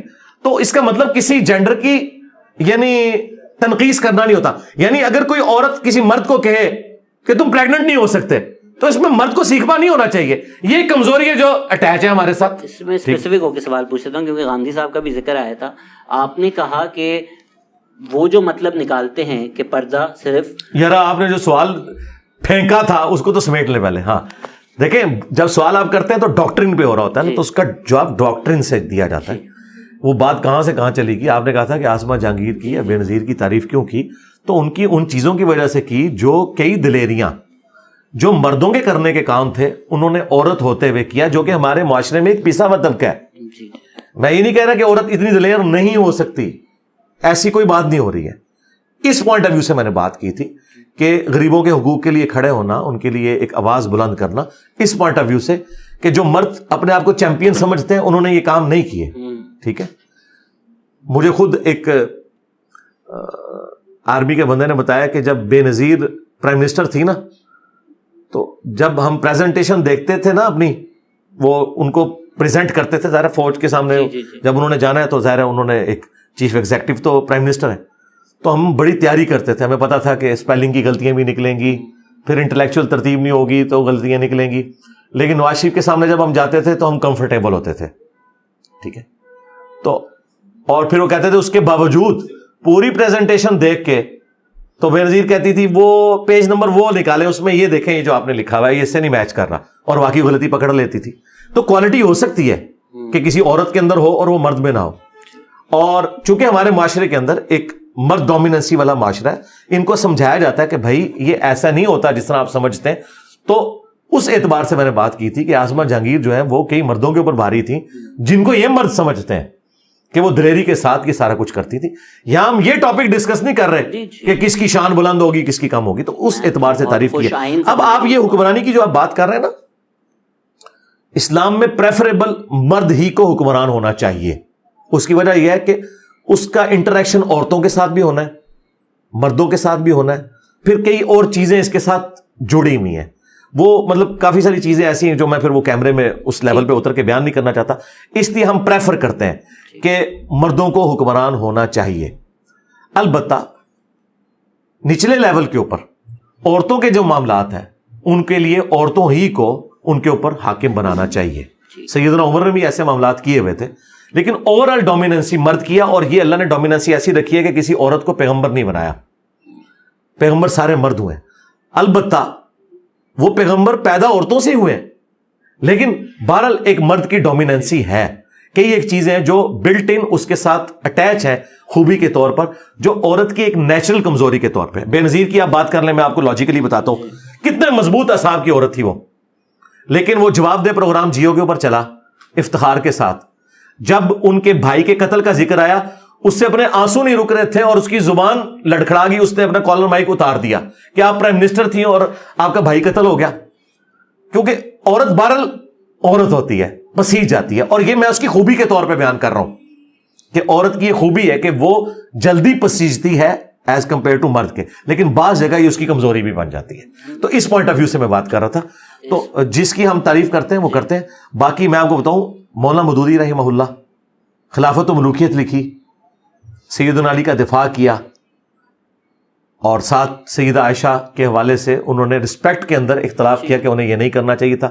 لیکن جب ایوب خان ورسز فاطمہ جناح آئی تو انہوں نے خلافت و ملوکیت کے اوپر عمل نہیں کیا, انہوں نے فاطمہ جناح کا ساتھ دیا, کیونکہ وہ ڈکٹیٹر تھا, اس کے مقابلے پہ یہ ایک ڈیموکریٹک تھی. تو انہوں نے کہا ان دونوں میں سے میں اگر انتخاب کروں گا نا تو میں اس کا انتخاب کروں گا. ہمارے اوپر یہ جو ڈمی وزیر اعظم یہ مسلط کرتے ہیں نا, مجھے ان وزیر اعظم اور بے نظیر میں اگر انتخاب کرنا پڑے تو میں بے نظیر کا انتخاب کروں گا. لیکن اگر مجھے اس سے زیادہ کوئی, یعنی اگر آپ کہیں کہ ذوالفقار علی بھٹو جیسا ایک دلیر لیڈر ہے, اس کے مقابلے پہ کوئی کمزور عورت ہے, تو میں پھر اس کو پہلے ہی مجھے لوگ جیالہ کہتے ہیں, کہیں گے آج میں نے آپ کو بھی جیالہ بنا دیا. سر اس میں اکثر لوگ اس طرح کی بھی باتیں کرتے ہیں کہ عورت کی کمائی حرام ہے, پر ہمارے پاس حضرت خدیجہ رضی اللہ عنہ کی بھی اگزامپل ہے. کوئی بھی نہیں کہتا جی عورت کی کمائی حرام ہے. آج کل تو فخریہ کھاتے ہیں. نہیں سوسائٹی میں کیا, جو ان پڑھ لوگوں کی سوسائٹی ہے جنوبی پنجاب میں, وہاں تو مرد پورا دن بیٹھ کے سگریٹ اور حقے لگاتے ہیں, عورتیں بیچاری مزدوری کرتی ہیں. یہاں بھی میں آپ کو دکھا دیتا ہوں, ہمارے معاشرے کے اندر تو یہ المیہ ہے کہ عورت کی کمائی مرد کھا رہا ہے, کوئی حرام نہیں سمجھتا اسے. اسلام آباد میں اکثر عورتیں ملازمت کرتی ہیں اور جھونپڑیوں کے اندر ان کے مرد بیٹھے ہوئے, بس ان کا یہی کام ہے کہ پاکستان کی آبادی میں اضافہ کر رہے ہیں. سر اس میں خاندی صاحب نے جو انالیسس دیا تھا نقاب کے اوپر, اس میں آپ کا ریٹورٹ رسپانس یہ تھا کہ آپ نے کہا کہ اگر نقاب اور پردہ مہات المومنین وائفز آف دی پروفٹ صلی اللہ علیہ وسلم فرض کیا تو ہم نے ان کو ہی فالو کرنا ہے. تو اس سے تو یہ سمجھ آتا ہے کہ وہ ماڈل ہے اور ہم نے فالو کرنا ہے. اس سے یہ تو نہیں سمجھ میں آتا کہ قرآن نے سب پہ فرض کر دیا. ظاہر ہے قرآن نے کن کو آئیڈیل ہمارے لیے بنایا ہے, نبی الاسلام کی بیویوں کو نا. جب اللہ تعالیٰ کہتا ہے کہ رسول اللہ کی زندگی میں تمہارے لیے بہترین نمونہ ہے, تو اس میں جو عورتوں سے ریلیٹڈ معاملات ہیں ان میں نبی الاسلام ایز اے پرسنالٹی خود تو نمونہ نہیں ہوں گے نا, آپ کی بیٹی اور بیوی ہی ہوگی نا. تو لاجک کر جائیں گورے کی عدالت میں ہمارا مقدمہ لے جائیں. اس میں ہم انالوجی اگر ڈرا کریں تو عورت کا نقاب نہ کرنا اس ایک مرد جو کلین شیون ہے وہ برابر نہیں ہو جاتا, کیونکہ وہ بھی پھر ہمارا ماڈل نہیں فالو کر رہا. مردوں کے لیے اگر ہمارے لیے پروفٹ ماڈل ہیں تو ہمیں وہ فالو کرنا چاہیے, عورتوں کے لیے وہ ہیں تو ان کو فالو کرنا چاہیے, تو وہ ایکویٹ ہو جاتی ہے بات, رائٹ؟ نہیں, پردہ بیچ میں کلین شیو کو آپ کہاں سے لے آئے ہیں؟ ایک ہی بات نہیں ہو جاتی کہ وہ دونوں اپنے ماڈلز کو فالو نہیں کر رہے, کہ اگر ایک مرد داڑھی نہیں رکھ رہا اور ایک عورت پردہ نہیں کر رہی تو وہ ایکول لیول نہیں ہے گناہ کا. ہم جی ہے نا, ایکول ہے نا. ہاں, ہم کیونکہ پورا ہمارا فوکس پورے پاکستان کا نقاب پہ ہوتا ہے اور باقی چیزوں پہ ہم کوئی فوکس. اس میں کوئی عورت کی تذلیل تو نہیں ہو رہی ہے. دیکھیں یورپ نے عورت کو کمانڈی بنا کے پیش کیا, ٹھیک ہے نا, اور ان کا خاندانی سسٹم برباد ہی اس لیے ہوا ہے کہ عورت کو انہوں نے کموڈٹی بنایا ہے. شیونگ بلیڈ کے اشتہار میں عورت لے آئے ہیں, ٹھیک ہے, وہ کیوں لے کے آئے ہیں؟ عورت کی تذلیل ہوئی ہے نا انڈائریکٹلی, کیونکہ وہ جو سیکس جو فرائڈ کہتا ہے سب سے امپورٹنٹ جذبہ ہے, قرآن بھی یہی کہتا ہے. فرائڈ نے تو اب کہا ہے نا, قرآن نے پہلے کہا زین للناس حب الشہوات, اللہ نے مزین کر دی ہے لوگوں کے لیے شہوات, ان میں پہلے نمبر پہ عورتیں ہیں, اور دولت کا ذکر بعد میں آیا ہے. تو یہ جو ایک امپورٹنٹ جذبہ ہے اس کی وجہ سے سیکس ڈسپلن اسلام نے دیا ہے, اس کے بغیر چارہ نہیں ہے. تو عورت کے پردے کی بات اس لیے ہو رہی ہوتی ہے کہ عورت کو یہ اللہ نے رسپیکٹ دی ہے کہ وہ عورت کا مطلب ہی عربی میں آپ کو پتا کیا ہے؟ چھپانے کی چیز. عورت کا مطلب ہے چھپانے کی چیز, اسے رسپیکٹ دی جائے گی. معاشرے کے اندر انارکی نہ پھیلے. عورت کو نقاب کرنانے کا مطلب یہ نہیں کہ آپ اس کی تذلیل کر رہے ہیں. ہم مرد کو نقاب نہ پہنا کے اس کی تذلیل تو کر رہے ہیں کہ تو اتنا خوبصورت اور اٹریکٹیو نہیں ہے جتنی عورت ہے, اگر دیکھا جائے. ورنہ تو مرد کا بھی نقاب ہونا چاہیے تھا نا عورتوں سے, نہیں ہے نا. تو یہ اللہ تعالیٰ نے عورت کو اٹریکٹیو بنایا ہے, پھر اس کے اندر حیا زیادہ رکھی ہے, اور اس کو پیسو بنایا ہے, مرد کو ایکٹیو بنایا ہوا ہے. اس لیے عورت چھپانے کی چیز ہے اس اعتبار سے. اس کا یہ مطلب نہیں کہ عورت جاب نہیں کر سکتی, اس کا یہ مطلب نہیں کہ عورت لیڈی ڈاکٹر نہیں ہوگی. میں تو کہتا ہوں گائناکالوجسٹ عورتیں ہی ہونی چاہیے, عورتوں کو میڈیکل کی تعلیم دلوانی چاہیے. ساری چیزیں ہیں. ہم جو ایک پورشن میں بات کر رہے ہیں, آپ دیکھیں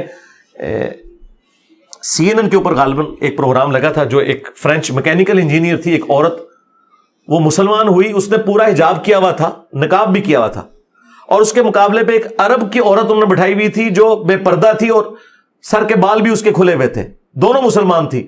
وہ پردے کے حق میں دلائل دے رہی تھی نان مسلم سے مسلمان ہو کے, اور وہ کہہ رہی تھی یہ ضروری نہیں ہے. اور اتنی لاجیکل اس نے گفتگو کی, کیونکہ وہ انجینئر بھی تھی اور میکینیکل انجینئر تھی, اور اس نے وہ سارے کا سارا معاملہ ایکسپیرینس کیا ہوا تھا. اس نے کہا جب سے میں مسلمان ہوئی ہوں مجھے اپنی رسپیکٹ زیادہ فیل ہو رہی ہے ایز کمپیئرڈ اس زمانے میں. تو آپ ذرا عورتوں کی نظر سے بھی دیکھیں نا کہ وہ کیا سوچ رہی ہیں, جن لوگوں کو ان چیزوں کی سمجھ ہے.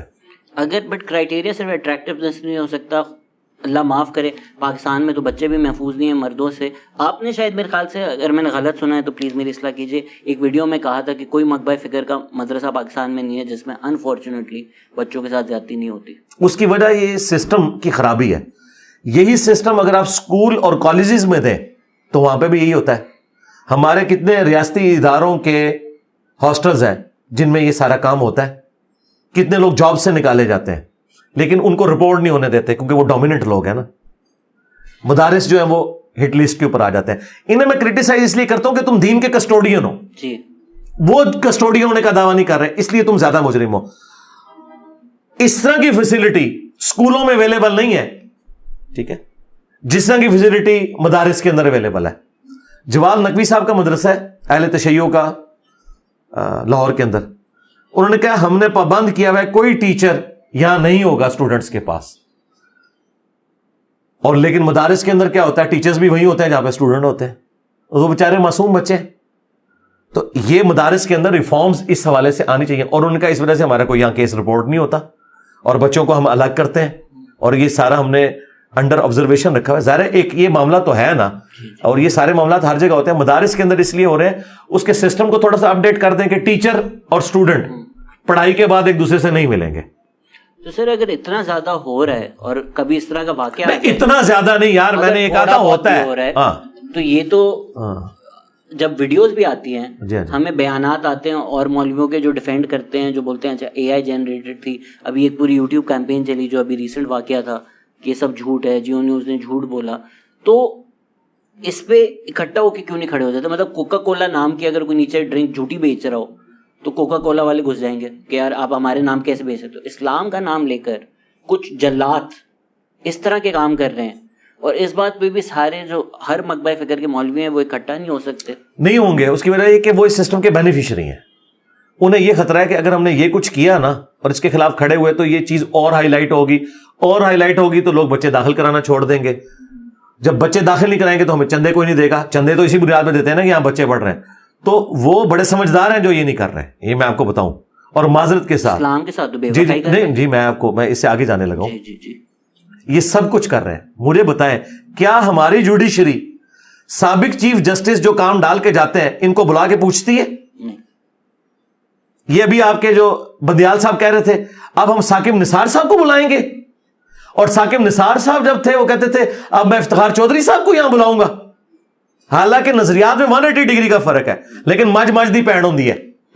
نظریات ثاقب نثار کے بالکل کوئی اور ہے, افتخار چودھری کے ڈفرنٹ ہے, لیکن ایک دوسرے کو کیسی رسپیکٹ دے رہے ہیں. اسی طریقے سے آپ اسٹیبلشمنٹ میں بھی دیکھ لیں. آج کی موجودہ جو اسٹیبلشمنٹ ہے انہوں نے ایک اناؤنسمنٹ کی, یوم تکریم منایا گیا, لیکن وہاں مہمان خصوصی کون تھا کہ جس کی وجہ سے یوم تکریم منایا جا رہا تھا, اس کو انہوں نے مہمان خصوصی بلایا ہوا. تو ہر کوئی اپنے بڑوں کی حفاظت کر رہا ہے, وہ اپنے سسٹم کو بچانا چاہتا ہے. یہ سارے کرتے ہیں. تو علماء بھی یہ کر رہے ہیں. اس میں آپ علماء کو سنگل آؤٹ نہ کریں, یہ سارے بڑے ہمارے ساتھ یہی کرتے ہیں کہ اپنے سسٹم کو بچانے کی خاطر اپنے بڑوں کے معاملات کو بھی لے کے چلتے ہیں. مشرف صاحب کے جنازے میں سارے نہیں پہنچے ہوئے تھے جسے عدالت نے سزا دی ہوئی تھی, تو انہوں نے جنازے میں شرکت کر کے کیا کہا کہ ہم اس کے ساتھ کھڑے ہیں, عدالت کے ساتھ نہیں کھڑے. کیوں کہا ایسے؟ تو اس کے بعد اگر کوئی دوبارہ ڈکٹیٹر آتا ہے تو اس کا مطلب یہ چاہتے ہیں کہ یہ سب کچھ ہو. تو اے پولیٹیکل کا مطلب یہ ہے کہ آپ کو جنازہ نہیں پڑھنا چاہیے تھا, جس طرح نبی علیہ السلام نے خودکشی والے کا جنازہ نہیں پڑھا, صحابہ کو کہا تم پڑھ لو لیکن میں نہیں پڑھوں گا تاکہ پروٹیسٹ ہو. لہٰذا میں سمجھتا ہوں کہ بڑے لوگوں کو جو آرمی چیف کی پوسٹ کے اوپر رہے تھے انہیں مشرف کا جنازہ نہیں پڑھنا چاہیے تھا. میں یہ نہیں کہہ رہا اس کا جنازہ نہ ہو, جنازہ بھی ہو, دعائے مغفرت بھی ہو, ہاں, لیکن بڑوں کو نہیں آنا چاہیے.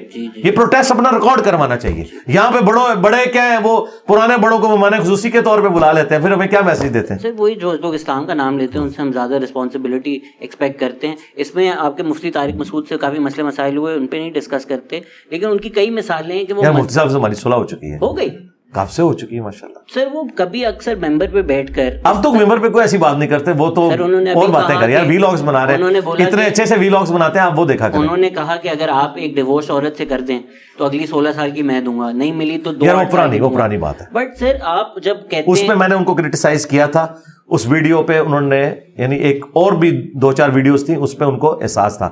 اب چونکہ انہوں نے ان ساری چیزوں سے پیچھے ہٹ چکے ہیں, میرے خیال ہے انہیں تختہ مشق ہم نہ بنائے, کسی اور کی مثال آپ دیں. تو یوٹیوبر ہیں کچھ جو اسلام کا نام لے کے ملینز کما رہے ہیں, آپ کا ان بارے میں کیا خیال ہے کہ وہ کچھ سیکھا ہوا ہونا چاہیے, کچھ پڑھا ہوا ہونا چاہیے, کیا کوئی بھی اسلام کے نام کا یوٹیوب چینل ڈال کر مانیٹائز کر کے کما سکتا ہے اور وہ ٹھیک؟ دیکھیں ویڈیو ایڈز کے اوپر مانیٹائزیشن تو ہم نے خود نہیں کی ہوئی ہے, تو ہم اس کو تو جائز نہیں سمجھتے. خواہ طارق جمیل صاحب کریں یا طارق مسعود صاحب کریں, ہمارے نزدیک نہیں ہے. اور خود ان کے اپنے بڑے مفتی نے, مفتی تقی عثمانی صاحب کا بھی فتویٰ آیا ہے اس کے اوپر کہ کیٹاگرائزیشن تو آپ کر سکتے ہیں لیکن آپ ایک ایک اشتہار کو چوز نہیں کر سکتے. اچھا, اب آپ نے کہا جو اسلام کے اوپر بات کر رہے ہیں, اسلام کے اوپر بات کرنے کی ہر بندے کو اجازت ہے, بشرطے کہ وہ جو اتھینٹک نالج ہے اس کے ذریعے بات کرے, وہ اس کا رائٹ ہے, وہ کرے, قرآن سے آیت بیان کرے, حدیث بیان کرے, اور اس کی جو انٹرپریٹیشن ہے اس طریقے سے پریزنٹ کرے. یہ ہر بندے کو رائٹ ہونا چاہیے, کیونکہ اسلام بنیادی ضرورت ہے کہ ہمارا یعنی زندگی کا اوڑھنا بچھونا ہے نا. باقی چیزوں میں تو آپ کہہ سکتے ہیں ایکسپرٹیز ہائی لیول کی ہونا ضروری ہے آپریشن کرنے کے لیے یا انجینئرنگ کی فیلڈ میں. دین کی فیلڈ میں نبی علیہ السلام نے فرمایا بلغوا عنی ولو آیا, پہنچا دو میری طرف سے خواہ تمہیں ایک آیت ہی کیوں نہ آتی ہو. اور قرآن میں تو اس سے بڑی بات آ گئی ہے, کنتم خیر امۃ اخرجت للناس, تم بہترین امت ہو جو لوگوں کے نفع کے لیے نکالے گئے, نیکی کا حکم دیتے ہو, برائی سے روکتے ہو. پوری امت ہی دین کا کام کر سکتی ہے, لیکن بات ٹھیک کرے, وہ قرآن و حدیث میں لکھی ہو. معذرت کے ساتھ جن یوٹیوبرز کے اوپر علماء کو یہ ریزرویشن ہوتی ہے کہ وہ قرآن و حدیث ٹھیک بیان نہیں کر رہے, تو علماء کون سا قرآن و حدیث ٹھیک بیان کر رہے ہیں؟ وہ پھر بھی چلیں کہیں پہ کوئی غلطی تھوڑی بہت کر لیتے ہیں, اور ان میں اپنے آپ کو شمار نہیں کر رہا, میں ان کو کچھ سمجھتا ہی نہیں ہوں نا, نہ علماء کو نہ دین پہ بات کرنے والے یوٹیوبرز کو. ان کو بہت اپنا لیول ابھی رائز کرنا ہے. میں نے تو ظاہر ہے جو ہے اس فیلڈ میں مار کھائی ہے, اس کے بعد میں پوری, اور میں نے تو اپنا سب کچھ بلیک اینڈ وائٹ میں آپ کے سامنے رکھ دیا ہے. میں تو قرآن کی آیت حدیث ڈسپلے کرا دیتا ہوں, میں تو بیچ میں سے نکلا ہوں. میں ان کی بات کر رہا ہوں جن کو آپ کہہ رہے ہیں دین پہ بول رہے ہیں, تو انہیں چاہیے محنت کریں, اس کے بعد دین کے اوپر بات کریں. وہ سمجھتے ہیں انجینئر صاحب ویسے بیٹھ کے ہیں, بھائی اس کرسی کے پیچھے میرے 25-30 سال ہیں, ٹھیک ہے, اور وہ 25-30 سال کی میری محنت شاید سینکڑوں سالوں کے اوپر بھاری ہو جتنے میں نے ایفرٹ پٹ کی ہے. اور پھر ہر بندے کو ذہانت اتنی نہیں ملتی. صحیح مسلم میں حدیث ہے ذہانت بھی تقدیر سے ہے. ہاں, ہر بندے کا انٹلیکچوئل لیول برابر نہیں. نیوٹن سے پہلے بھی سیب گرتا تھا, گریویٹیشن نیوٹن کے دماغ میں آئی ہے, ٹھیک ہے. یہ جو کامن آبزرویشن ہے, یہ آئنسٹائن نے ریلیٹیوٹی کی جو تھیوری آف ریلیٹیوٹی, یہ پہلے بھی لوگوں کی آبزرویشن تھی, لیکن دماغ اس کے ادھر گیا ہے. اس طریقے سے کارل مارکس کا دماغ اس طرف گیا ہے, تو وہ اسی کا دماغ گیا ہے نا. تو اللہ تعالیٰ نے قدرت کے حقائق اس کے اوپر کھولے. آپ نے بہت اچھی نصیحت دی ہے, کیونکہ کچھ تو یوٹیوبر ہیں اسٹارٹ ہی فتوے کے, ڈاکٹر تیمور رحمان بیٹھے ہوئے, ان پہ کئی فتوے لگ چکے ہیں. مجھے لگ رہا ہے کہ آپ کے دماغ میں اس وقت کوئی یوٹیوبر بیٹھے ہوئے ہیں, مجھے نہیں پتا, میں اس کیمرے میں مجھے نہیں پتا کہ یہ کن کی بات کر رہے ہیں. آپ چیک کریں ڈاکٹر تیمور رحمان پہ کس نے فتوے لگائے, آپ سمجھ جائیں گے. اچھا, کوئی بڑے ہیں؟ نہیں, اگر بڑے نہیں تو ان کا نام ہی نہ لے. نہیں, چھوڑ دینا یار, ہم بڑوں کی بات کریں جو قرآن و سنت بات کر لیتے ہیں. آپ کے فینس بہت ناراض ہیں کہ آپ نے ملک ریاض کی تعریف کر دی. کس بات میں کی؟ جس بھی بات میں کی. نہیں, یہ بات اگر ایک آدمی ظالم اور سرکار دیکھیں, بس اب آپ بھی ڈکٹیٹر بن گئے نا, آپ کا سارا سوشلزم ختم ہو گیا. میں کہہ رہا سی ختم ہو گیا. میں کہہ رہا سی اسی ڈس اپوائنٹ ہوئے نے. نہیں, میں یہ نہیں کہہ رہا کہ آپ نہیں کر سکتے. دیکھیں, میں نے ڈاکٹر تیمور صاحب کے سامنے کہا کہ کیپٹلزم کا یہ والا جو پورشن ہے کہ دنیا میں اس وقت سائنسی ترقی مرہون منت ہے اسی کمپٹیشن کے, یہ اس کا پازیٹو اسپیکٹ ہے. تو انہوں نے ویلیو ایڈیشن کی, انہوں نے کہا کارل مارکس نے بھی کیپٹلزم کے اس والے اسپیکٹ کی تعریف کی ہے. تو سرکار کسی چیز کی تعریف کرنے کا مطلب یہ نہیں آپ ٹوٹلی اس کے ساتھ ایگری کرتے ہیں, ٹھیک ہے. ہمیں تو نبی الاسلام نے یہاں تک کہا ہے, صحیح بخاری میں حدیث ہے, شیطان نے انسانی شکل میں آ کے آیت الکرسی کا وظیفہ تعلیم کیا تھا. نبی الاسلام نے میں ہے جھوٹا تھا, بات اس نے سچی کی ہے. ملک ریاض صاحب کی جو میں نے تعریف کی تھی جس معاملے کے اندر, کیا اس معاملے میں ان کی تعریف بنتی ہے یا نہیں, یہ آپ ان پرنسپل مجھ سے ڈسکس کریں, ٹھیک ہے. ملک ریاض کی وجہ سے آج میں تو اب کہہ سکتا ہوں کروڑوں لوگوں کے چولہے چل رہے ہیں, لاکھوں سے بھی بات اوپر جا چکی ہے. انہوں نے جو آپ کے ملک میں لیونگ سٹینڈرڈ دیا, جس کی وجہ سے لوگ نہ صرف اس ملک میں ریمیٹنس بھیج رہے ہیں بلکہ یہاں پیرلل میں انہوں نے اپنے مکان بنائے ہوئے ہیں, چھٹیوں میں آ کے یہاں رہتے ہیں, اور یہاں کتنے لوگوں کا روزگار اس کے ساتھ کھلا ہوا ہے کنسٹرکشن مٹیریل کا, پلس جو لوگ صفائیاں کرنے والے لوگ ہیں جو پورا سال ان کوٹھیوں کی دیکھ بھال کرتے ہیں, اس کی وجہ سے کرائے پہ آپ کو سستے مکان اویلیبل ہیں. یا آپ اگر گننا شروع کریں اتنا کچھ ہے, تو میں نے اس چیز کی تعریف کی تھی. یہ ایک لمبی ڈیبیٹ ہے میرے خیال سے, تو ریئل اسٹیٹ سیکٹر کی وجہ سے پاکستان تباہ ہو رہا ہے. عاطف میاں دیکھیں وہ ایک معاملہ الگ ہے, وہ اس چیز کو ایڈریس کرنا چاہیے, لیکن اوور آل مجھے بتائیں, آپ نے بھی جب رہنا ہوگا نا میرے بھائی, جب آپ کے پاس پیسے آئیں گے تو آپ نے گڑی شاہو میں نہیں جا کے رہنا, آپ نے کہنا میں ڈیفینس میں جاؤں یا میں جاؤں بیریگیٹ ٹاؤن میں, اور یہ آپ کا رائٹ ہے. میں نے ملٹیپل ٹائمز پروٹیسٹ کیے, جن ولیجرز جن گاؤں والوں کی زمینیں چرا کر بیریگیٹ ٹاؤن, یار وہ تو بات غلط ہے جی, وہ غلط ہے, اسے بھی میں نے کنڈیم کیا ہوا ہے, اس کو میں نے سخت الفاظ میں کنڈیم کیا ہے کہ یہ معاملات کرنا اور یہ سمجھنا کہ اس کے ذریعے ہم دسترخوان جو ہے وہ 1 لاکھ بندے کو روزانہ کھانا کھلا کے تو وہ گناہ معاف ہوگا, وہ نہیں ہوگا. وہ غلط بات اپنی جگہ ہے, لیکن میں نے اس پوائنٹ آف ویو سے تعریف کی تھی. تو میرے بھائی وہ تو ہر بندے کی تعریف کسی دوسرے کو بری لگے گی. میں نے عبدالستار عیدی کی تعریف کی, آپ کو تو بڑی اچھی لگی ہوگی, ریلیجس طبقے کو تو بری لگی. انہوں نے کہا کہ یہ بندہ تو سوشلسٹ تھا, وہ تو کہتا تھا میں کارل مارکس کو اپنا آئیڈیل سمجھتا ہوں, اس نے نبی الاسلام کا نام نہیں لیا. اتنا کیڑی جتنا دل ہے مولویوں کا, تو ٹھیک ہے. تو ہم نے ان کی تعریف کی جس معاملے میں کی, اور آپ کو میں حیران کن بات بتاؤں, کوئی مولوی ان کا جنازہ پڑھانے کے لیے تیار نہیں ہوا. کراچی میں سارے مولوی بیٹھے ہوئے ہیں نا, پلانٹ ارتھ کے مفتی اعظم, کسی ایک نے بھی جنازہ پڑھا ہے؟ تقی عثمانی نے پڑھا جنازہ؟ مفتی منیر الرحمان نے جنازہ پڑھا؟ نہیں. فوج نے اپنا پیڈ مولوی کھڑا کر کے جنازہ پڑھوایا, کوئی جنازہ پڑھنے کے لیے بھی تیار نہیں ہوا. ان کے تو کیڑی جتنے دل ہیں. آسما جہانگیر کا بھی جنازہ مودودی صاحب کے بیٹے نے پڑھایا, وہ بھی یعنی وہ چونکہ وہ ایک کھلے ذہن کے بندے ہیں, ورنہ یہ مولوی تو کبھی بھی تیار نہ ہوتے. تو میں آپ کو بتاؤں ان کے دل بڑے تھوڑے ہیں, اس کی وجہ سے آپ بھی اس طرح کا ایٹیٹیوڈ نہ اڈاپٹ کریں. مجھے بڑی افسوس ہوتا ہے کہ جب آرگومنٹس میں باری آتی ہے, ہم ایتھیسٹ سے جب ڈسکشن کرتے ہیں ہمیں بڑا اچھا لگتا ہے جب سائنس پہ بولتے ہیں, جیسے ہم لاجک ان کے خلاف تو وہ بھی مولوی بن کے سامنے آ جاتے ہیں. تو مولوی نہ منع کریں, یہ ایک کیفیت ہے مولوی بننا, جو کبھی آپ پہ بھی طاری ہو جاتی ہے اور کبھی ان کے اوپر بھی طاری ہو جاتی ہے. تو ایک حوالے سے میں نے تعریف کی تھی, اور میں نے اس میں کہا تھا کہ آپ پابند کریں کہ سولر سب لوگ اپنے گھروں میں لگوائیں, کیونکہ آپ کے پاس وہ لوگ آ رہے ہیں جن کے پاس کروڑوں کے بنگلے ہیں. اگر وہ 15-20 لاکھ کا سولر لگوا لیتے ہیں تو غریب لوگوں کو بجلی سستی مل جائے گی. اس میں نے ان کے آج آپ نے بہتر کیا کہ جو نہیں پہلے بھی یہ کیا ہوا, آپ نے پہلے یہ نہیں بولا تھا کہ جن گاؤں والوں کی انہوں نے زمینیں چرائی ہیں. اور یار وہ جب ٹاپک ڈسکس ہوگا نا تو ہونا, جب وہ ٹاپک یہ تو قرآن میں بھی نہیں ہوا سرکار. قرآن میں بھی جب کوئی ٹاپک ڈسکس ہوتا ہے اس کی جو رسپیکٹو آیت ہے وہ کسی اور جگہ موجود ہوتی ہے, ٹوٹیلٹی میں لینا ہوتا ہے. تو میرے نظریات کو آپ نے ٹوٹیلٹی میں لینا نا جب مجھے اسٹڈی کریں گے. اللہ کا شکر ہے پرانے بزرگوں کو تو اپنا دفاع کرنے کا موقع ہی نہیں ملا. میں نے اپنی زندگی میں اپنے خلاف آنے والے ہر ایلیگیشن کا جواب ویڈیو میں ریکارڈ کروا دیا اللہ کے فضل سے. ہم اسلامک نظام کی جب بات کرتے ہیں اکثر چیزوں پہ لوگوں کا اختلاف ہوتا ہے, جس طرح میں نے نقاب کی اگزامپل دی, یا کچھ بہائی پھیل رہی ہے, سر فہرست ہوتی ہے روزرا ٹی وی پہ, انٹرسٹ پہ کوئی بات نہیں کرتا. تو وہ جو فتوے آئے ہوئے ہیں کہ چلیں انٹرسٹ ہو سکتا ہے, اسلامک بینکنگ ہو سکتی ہے, جبکہ اگر آپ نے تو ریسرچ کی ہوگی وہ کچھ اسلامک بینکنگ بھی زیادہ اسلامک نظر نہیں آتی. تو کیا یہ بد دیانتی ہے ہماری کہ ہم خوش انٹرسٹ سسٹم پہ چلا رہے ہیں, یا ہماری مجبوری ہے؟ بولتے تو ہیں جی سارے. اسحاق ڈار صاحب جب نئے آئے تھے, مولانا فضل الرحمان کو انہوں نے مہمان خصوصی بلا کے سود کے خلاف کانفرنس کی تھی, تقی عثمانی صاحب کو بلایا تھا, بڑی اچھی تقریریں کی تھی, اس کے بعد کچھ نکلا نہیں ہے. تو بولتے تو ہیں, اور ہمارے آئین کے اندر بھی ہے کہ سود فری بینکاری ہوگی, لیکن ذرا جس لیول پہ یہ کام ہونا چاہیے تھا وہ نہیں ہو سکا. اس کی وجہ ہے کہ میرے بھائی وہ شہباز شریف صاحب کے جملے کو لوگوں نے آؤٹ آف کانٹیکسٹ کوٹ کر کے مذاق اور میمز بنائی. وہ ان کی بات ٹھیک تھی کہ بیگرز چوزر نہیں ہو سکتے, ایک غریب تو بدتمیز. ہاں یہ اس سے بڑا جملہ میں بولتا ہوں کہ جب چندے لوگوں سے لے کے کھا رہے ہو, IMF سے $1 ارب کے پیچھے تم ہاتھ پھیلا رہے ہو اور کہہ رہے ہو کہ یہ $1 ارب لے کے ہم نے دنیا میں اسلام کا جھنڈا امریکہ کے وائٹ ہاؤس کے اوپر بھی لہرانا ہے, تو بھائی آپ کی میمز ہی بنے گی نا. ٹھیک ہے, تو ان باتوں کو آپ سمجھیں. یہاں پہ بھی میں سمجھتا ہوں کہ ابھی بہت زیادہ امپروومنٹ کی ضرورت ہے. تو یہاں پہ آپ کی پوزیشن یہ ہے کہ کیونکہ ہمارا اسلامک نظام صحیح طریقے سے نہیں آ سکتا, اور آپ نے بھی گریجولی ہوگا جی, ایک دم نہیں ہوگا. بھی کہا کہ آ گیا تو ساتھ بھی آئے گا, تو بہتر یہ پاکستان سیکولر ہے فار دا ٹائم بینگ, اس میں آپ زیادہ آزادی سے اپنا مذہب پریکٹس کر سکتے ہیں. پہلی بات ہے کہ ہمیں دیوبندی, بریلوی, اہل حدیث, شیعہ اسلام نہیں چاہیے, ہمیں اسلام چاہیے. ٹھیک ہے, اور اسلام تب آئے گا جب واقعی اسلام ہو. تو مجھے تو اس وقت وہ نظر نہیں آ رہا, تو ظاہر ہے یہ پھر سیکولرزم یہ اسلام کے سب سے زیادہ قریب ہے. پھر یہ میں سوٹ کرتی ہے کہ ہم بھی رائے عامہ ہموار کریں, یہ لوگ بھی اپنی رائے عامہ ہموار کریں. جس طرح خادم رضوی صاحب کہتے تھے پیڑ پالو, پھر ٹھیک ہے ہم نے پیڑ پالا ہے, ہم نے اپنے دلائل رکھے ہیں عوام کے سامنے, آپ بھی اپنے دلائل رکھیں.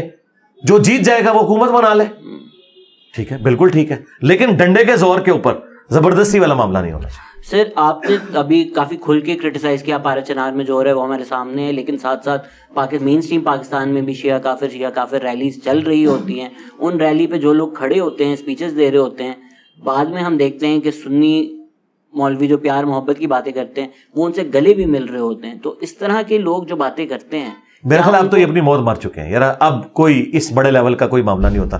مجھے آپ ایک بڑی تنظیم, کوئی بڑی ریلی بتائیں جس میں شیعہ کافر کے نارے لگ رہے ہوں. صاحب وہ تو ختم ہو چکی, بین ہو چکی. ابھی ہوئی ہے ریلی, کتنے لوگ تھے؟ ہزاروں. کہاں پہ ہوئی؟ شار فیصل. کس ٹاپک پہ ہوئی؟ اسی ٹاپک. نہیں ٹاپک کیا تھا, مرکزی ٹاپک کیا تھا؟ نہیں کوئی ایونٹ آتا ہے نا. دیکھیں مرکزی تو یہ تھا کہ ہم ہمارے جو ادارے ہیں ان کو سپورٹ کرنے کے لیے عمران خان کے خلاف, وہ آپ کو پتہ ہے کہ کس طرح ٹاپک کیا جاتا ہے, لیکن اس پہ نعرے تو یہی لگے. وہ کسی انڈیویجول نے لگا دیے, ان کا بڑا بھی اس کو ڈینائی کرے گا. میں نہیں سمجھتا اس وقت پاکستان میں کوئی تنظیم اعلانیہ اس معاملے کو لے کے چل رہی ہے, اور نہ ہمارے ریاستی ادارے اس کو برداشت کریں گے. یہ میں آپ کو کلیئر کٹ بتا دوں. وہ پروٹیکٹ کرتے ہیں اس چیز کو, کیونکہ فوج شیعہ سنی تو نہیں ہے. آپ کو پتا ہے فوج میں اس وقت بھی, جب محرم ابھی آنے والا ہے نا, چند دن رہ گئے, محرم میں فوج کی اپنی گاڑیاں, جو فوجی شیعہ ہیں ان کے لیے, ان کی فیملیز کے لیے امام بارگاہوں تک, جن کو آپ امام بارگاہ کہتے ہیں, وہ مسجد ہے, وہ مسجد و امام بارگاہ ہوتی ہے. جس طرح ہماری مسجد اور مدرسہ ہوتا ہے, ان کی بھی مسجد ہی ہوتی ہے. مسجد کو امام بارگاہ نہیں وہ کہتے. ڈاکٹر صاحب یہ آپ کے لیے شاید نئی چیز ہو, امام بارگاہ ایڈجسٹنٹ ہوتی ہے, اصل وہ مسجد ہے. تو مسجد و امام بارگاہ کے لیے وہ ان کو لے کے چلتے ہیں. ایون ضیاء الحق سب سے زیادہ ہارڈ لائنر تھا نا, یہ ساری چیزیں اس نے بوئی ہوئی ہیں نا. ضیاء الحق کے دور میں یہ قانون بنایا گیا کہ کینٹ ایریا میں امام بارگاہ بھی ہوگی, بنوائی ہے اس نے. تو وہاں پہ بھی اس نے یہ کام, اس نے بھی اتحاد امت کے حوالے سے اتنا والا کام کیا. یہ لادہ بات ہے کہ جو باقی تنظیمیں بھی ان کے انڈر پروان چڑھی. میرا خیال ہے ابھی یہ اس طرح کی گنجائش ملک کے اندر کوئی نہیں ہے. انڈیویجول لیول کے اوپر کسی نے کیا ہے تو اس کا فالٹ ہے. ابھی تو ٹی وی پہ آ کے جن لوگوں کی آپ باتیں کر رہے ہیں, ان کے مولوی بھی آ کے سنی شیعہ اتحاد کے اوپر بات کر رہے ہیں. ٹھیک ہے, میری وجہ سے تو ویسے ہی ایک دوسرے سے گلے لگ کے سارے رو رہے ہیں. میرا خیال اتحاد ہو چکا ہے. یہ لادہ بات ہے. غامدی صاحب نے یہ بات کی تھی کہ ہمارے مولوی جو ٹی وی میں بات کرتے ہیں نا, یہی جمعے کے خطبوں میں کر رہے ہیں نا, تو فساد ختم ہو جائے گا. یہ لادہ بات ہے کہ ٹی وی میں ان کا چہرہ اور ہوتا ہے اور اپنی مجلس کے اندر ان کا چہرہ اور ہوتا ہے. یہ ساروں کے ساتھ اٹیچ ہے. تو میرے خیال ہے ہماری عوام جو ہے وہ ان کو کنڈیم کرے. اب تو بڑے سینسر ہو کے ویڈیوز بھی چڑھتی ہیں, اور جو اس طرح کی وہ ویڈیو سامنے آئے تو اس کے اوپر FIA والے ایکشن لے لیتے ہیں. سر آپ نے ایتھیزم والی ڈیبیٹ کا ذکر کیا, کیا آپ کو لگتا ہے کہ مذہبی اسکالر جو ہیں وہ غلطی کرتے ہیں کہ ایتھیزم ورسز اسلام کی جو یوٹیوب ڈیبیٹس ہو رہی ہیں اس میں سائنس پہ رہ کر یہ ڈیبیٹ کر رہے ہوتے ہیں, جبکہ مذہب از a belief, is a faith. اگر اللہ سب کو نظر آ رہا ہوتا تو وہ فیتھ اور بلیف کا تو ایلیمنٹ ختم ہو جاتا ہے. تو آپ اس فیلڈ میں جا کے یہ چیز ڈیبیٹ کر ہی کیوں رہے ہیں؟ پہلی بات یہ کہ یہ کلیئر کر لیں کہ مذہب اللہ کی ضرورت نہیں ہے, اسلام اللہ کی ضرورت نہیں ہے. کریٹر کو منوانے کے لیے کسی مذہب کی یا دین کی ضرورت نہیں ہے, ایون کسی پیغمبر کی بھی ضرورت نہیں ہے. اللہ تعالیٰ کسی پیغمبر کا بھی محتاج نہیں ہے. اللہ اس وقت بھی تھا جب پیغمبر نہیں تھے, اور جب سب مر جائیں گے قیامت میں تب بھی اللہ ہوگا. یہ جو ڈیبیٹ ہو رہی ہوتی ہے نا ایتھیزم کے ساتھ, وہ اسلام پہ نہیں بحثیں ہونی چاہیے. کریشن کسی کریٹر کی ہے, یہ اس کے اوپر ڈیبیٹ ہونی چاہیے. میں تو کبھی نہیں اس طرح کی بحثیں کرتا. ہمارے ساتھ جب بھی کوئی بات کرتا ہم کہتے ہیں ایگزسٹنس آف گاڈ پہ بات کرو, پھر اگلی بات ہوگی. اگر تم ایگزسٹنس آف گاڈ کو نہیں مانتے, ہم نے پروفٹ کے کریکٹر کو تم سے نہیں ڈسکس کرنا, کیونکہ کئی چیزیں ایسی ہیں کہ جو اس دین کے ساتھ ایز اے رول اٹیچ ہے, ان کو ہم کیسے چیلنج کر سکتے ہیں. مثلا کوئی ایتھیسٹ, اگر میں اس سے یہ چیلنج کروں کہ تو پریگنٹ کیوں نہیں ہوتا, عورتیں کیوں پریگنٹ ہوتی ہیں, تو کیا وہ اپنے آپ کو پریگنٹ کر سکتا ہے؟ ہم اس سے باہر نہیں نکل سکتے نا. اس طرح کچھ چیزیں رولز ہیں اللہ کے, اور اللہ نے قرآن میں کہا لا یسأل عما یفعل وهم یسألون, اللہ کو کوئی نہیں پوچھ سکتا کہ اس نے یہ کام کیوں کیا, اللہ ہر ایک کو پوچھ سکتا ہے. تو یہ رولز کے اوپر ہم سے بحثیں کرتے ہیں کہ اسلام میں 4 شادیوں کی اجازت کیا ہے. چھوڑ دو, اسلام میں چاہے 1 شادی کی بھی اجازت ہو, تب بھی ہمارا ایتھیسٹ کا اختلاف نہیں ختم ہوگا جب تک کہ آپ خدا کے وجود کے اوپر بات نہیں کرتے. اب وہ سائنس سے اس لیے بات ہوتی ہے کہ سائنس جو ریزننگ کرتی ہے, science is a common religion Umang humanity. ٹھیک ہے, میں تو سائنس کا سب سے بڑا دائی ہوں. میں یہ سمجھتا ہوں کہ سائنس نے جو فزیکل فینومینا آف نیچر تھا, جو اللہ تعالیٰ کا فعل تھا, وہ میں سمجھایا ہے. قرآن اللہ کا قول ہے, لیکن یہ کائنات اللہ کا فعل ہے. اللہ کا فعل ہمیں سائنس نے سمجھایا ہے. ٹھیک ہے, تو سائنس ایک ذریعہ ہے ہمیں کریشن کے ذریعے کریٹر تک پہنچنے کا. اس لیے ہم خدا کے وجود کے اوپر بات کرتے ہیں, اور ہمارا کا بھی یہ دعویٰ ہے کہ اللہ تبارک و تعالیٰ ڈیٹیکٹ ہو سکتا ہے سائنٹیفک انسٹرومنٹ سے, لیکن ہم ریزننگ کرتے ہیں کہ جو ریزننگ, جس طرح رچرڈ ڈاکنز نے جو باتیں کی ہیں دا گاڈ ڈیلوژن میں نے اس کا پورا جواب دیا ہے. ٹھیک ہے, اور ایک ایک بات کا ریزننگ کے ساتھ جواب دیا کہ اگر آپ سائنس کو مانتے ہو, میتھمیٹکس کو مانتے ہو, پھر اس طریقے سے معاملات کو لے کے چلنا ہوگا. الٹیمیٹلی تمہیں کہیں نہ کہیں آ کے بات کو ماننا پڑے گا. یہ ہو نہیں سکتا کہ ایک طرف آپ سائنس کا سہارا لیں. مثلا میں آپ چھوٹی سی مثال دیتا ہوں. انٹروپی, فزکس کی لینگویج میں ایک ٹرم یوز ہوتی ہے, ڈس آرڈر کو انٹروپی کہا جاتا ہے. Second law of thermo dynamics یہ ہے کہ انٹروپی یا تو کانسٹنٹ رہے گی یا انکریز کرے گی. ڈس آرڈر کبھی کم نہیں ہو سکتا تا وقت کہ کوئی ایکسٹرنل پاور انٹروین نہ کرے. ٹھیک ہے, یہ ایک اسٹیبلش لا ہے اور ہم نے دنیا میں دیکھا ہے.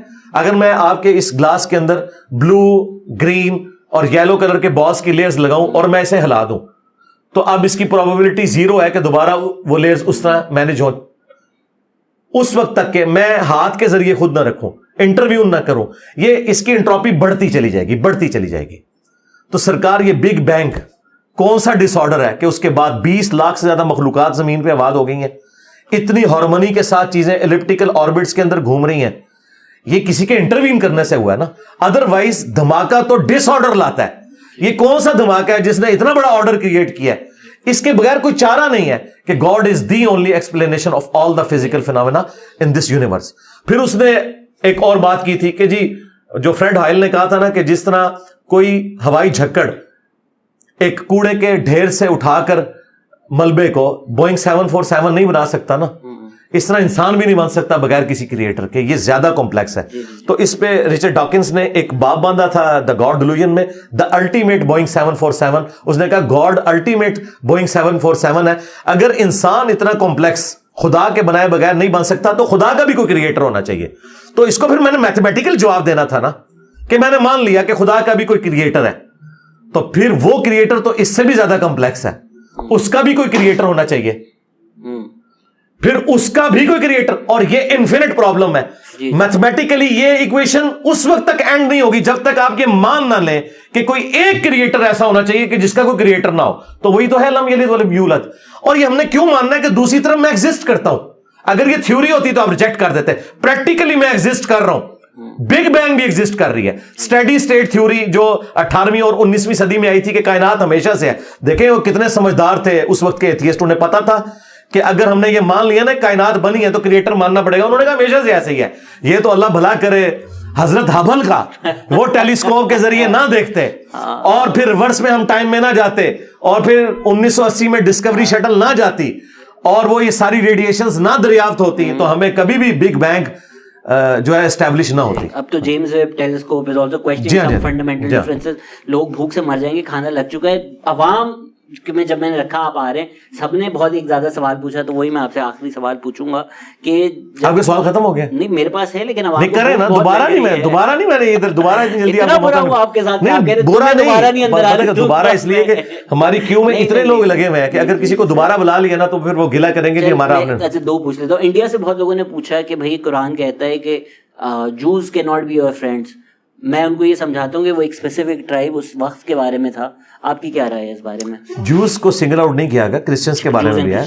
اس میں یہ ہے کہ یہود و نصارہ کو اپنا دوست نہ بناؤ. یہ ایک بات تو آپ کی درست ہے, اسپیسیفکلی اس وقت جب مسلمانوں اور ان کی چپلس چل رہی تھی. اچھا, پلس یا دوست بنانے سے مراد یہ کہ آپ نے ان کے ساتھ اپنے سیکریٹس شیئر نہیں کرنے. ظاہر دوسرے ریلیجن سے تعلق رکھتے ہیں نا, تو ہماری یہ چیزیں جڑی ہوئی ہیں, یہ ہمارا رائٹ ہے. اچھا, تیسری بات جو آپ کی بات کو سپورٹ ہے وہ یہ ہے کہ بخاری مسلم میں حدیث ہے, نبی علیہ السلام جب فوت ہوئے تو آپ کی زیرہ گروی رکھی ہوئی تھی ایک یہودی کے پاس اناج کے عوض. تو نبی علیہ السلام نے اپنی وفات تک یہودیوں کے ساتھ لین دین کا معاملہ کیا ہے, اور اس کی کوئی ناسخ بھی نہیں ہے کیونکہ وفات تک تھا. آپ کی وفات کے بعد وہ قرضہ اتار کے اور وہ زیرہ واپس لی گئی ہے. تو یہ معاملات آپ نے کرنے ہیں, ان کو مارنا نہیں ہے, دعوت رکھنی ہے.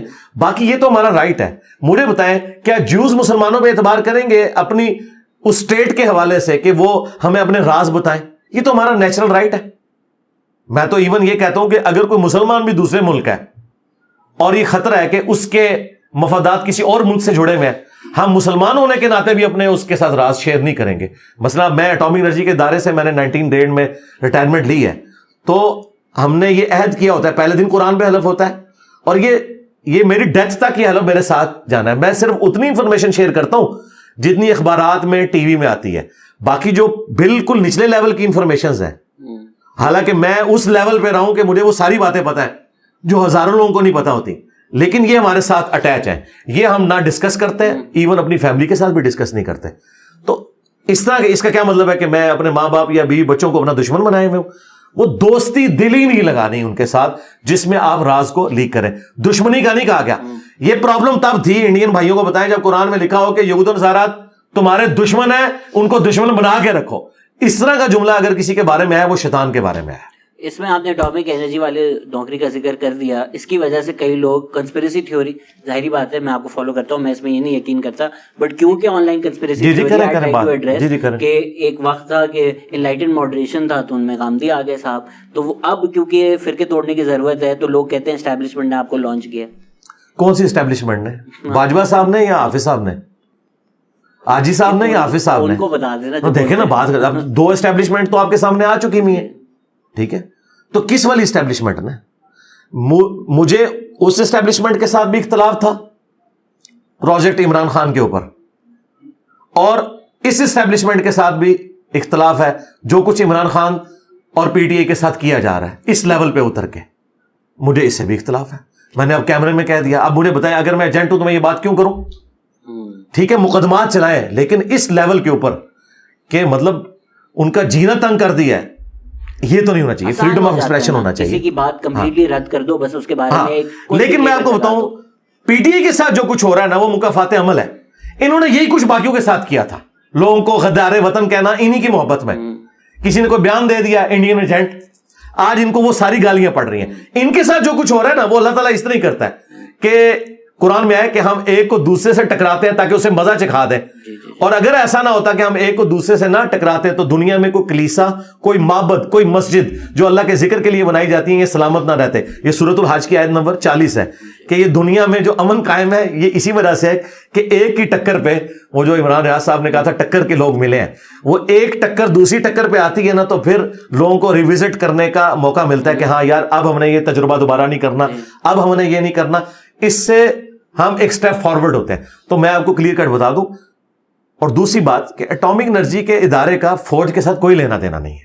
یہ ایک انڈیپینڈنٹ ادارہ ہے, اور فوج اس کی سیکیورٹی کے اوپر ضرور مامور ہے, لیکن ان کی جو سلیکشن کا سسٹم ہے, بھرتی کا سسٹم ہے, وہ بالکل فوجیوں کے اوپر ڈیپینڈنٹ نہیں ہے. انڈیپینڈنٹ لوگ ہیں اور وہ لوگوں کو بھرتی کرتے ہیں اور ان کے ساتھ معاملات لے کے چلتے ہیں. اور فوج کے ساتھ ہمارا ریلیشن شپ ضرور ہوتا ہے. ظاہر ہے جو ایسٹس ایٹامک انرجی کے ادارے کے لوگ بناتے ہیں وہ فوج کے ہینڈ اوور کیے جاتے ہیں. تو یہ ورکنگ ریلیشن شپ اور یہ جو میرے تھاٹس ہیں نا ڈیموکریسی والی, میری اس وقت بھی تھی جب میں جاب پہ تھا, اب بھی ہیں. تو یہ بائی چانس ایسا ہوا ہے کہ اسٹیبلشمنٹ کا وہ قبلہ ہے. میں آپ کو 2012 کے اپنے لیکچر بتاؤں گا جب اسٹیبلشمنٹ کا قبلہ بالکل ڈیفرنٹ تھا, جہادی تنظیمیں ان کی گود میں بیٹھی ہوئی تھی, اور میں اس وقت انہیں کرٹیسائز کرتا تھا. اگر یہ ویڈیوز میں آپ کو دکھانے میں کامیاب ہو جاؤں تو پھر تو کسی کو گلا نہیں ہونا چاہیے. بائی چانس فوج اگر اب ہمارے والے نظریے پہ آ گئی ہے تو یہ نہ سمجھے کہ مجھے انہوں نے لانچ کیا ہے، ورنہ میں تو اس وقت جو بات کرتا تھا، انہوں نے ٹھوکریں کھا کے یہ سبق سیکھا ہے. ہم نے غامدی صاحب جیسے لوگوں کو، حامد میر صاحب جیسے لوگوں کو، نجم سیٹھی صاحب جیسے لوگوں کو، آسمہ جہانگیر صاحبہ جیسی پرسنالٹیز کو سن سن کے ہماری تھاٹس انلائٹنڈ اس زمانے میں ہوئی تھی. ہم کبھی بھی یہ والے معاملات میں، ہاں اسکول میں ہمیں تو سمجھ ہی نہیں تھی، تو ہم اپنے یونیورسٹی اور اپنے جاب کے لیول سے ہمیں یہ معاملات کلیئر تھے، ہمیں کسی نے لانچ نہیں کیا.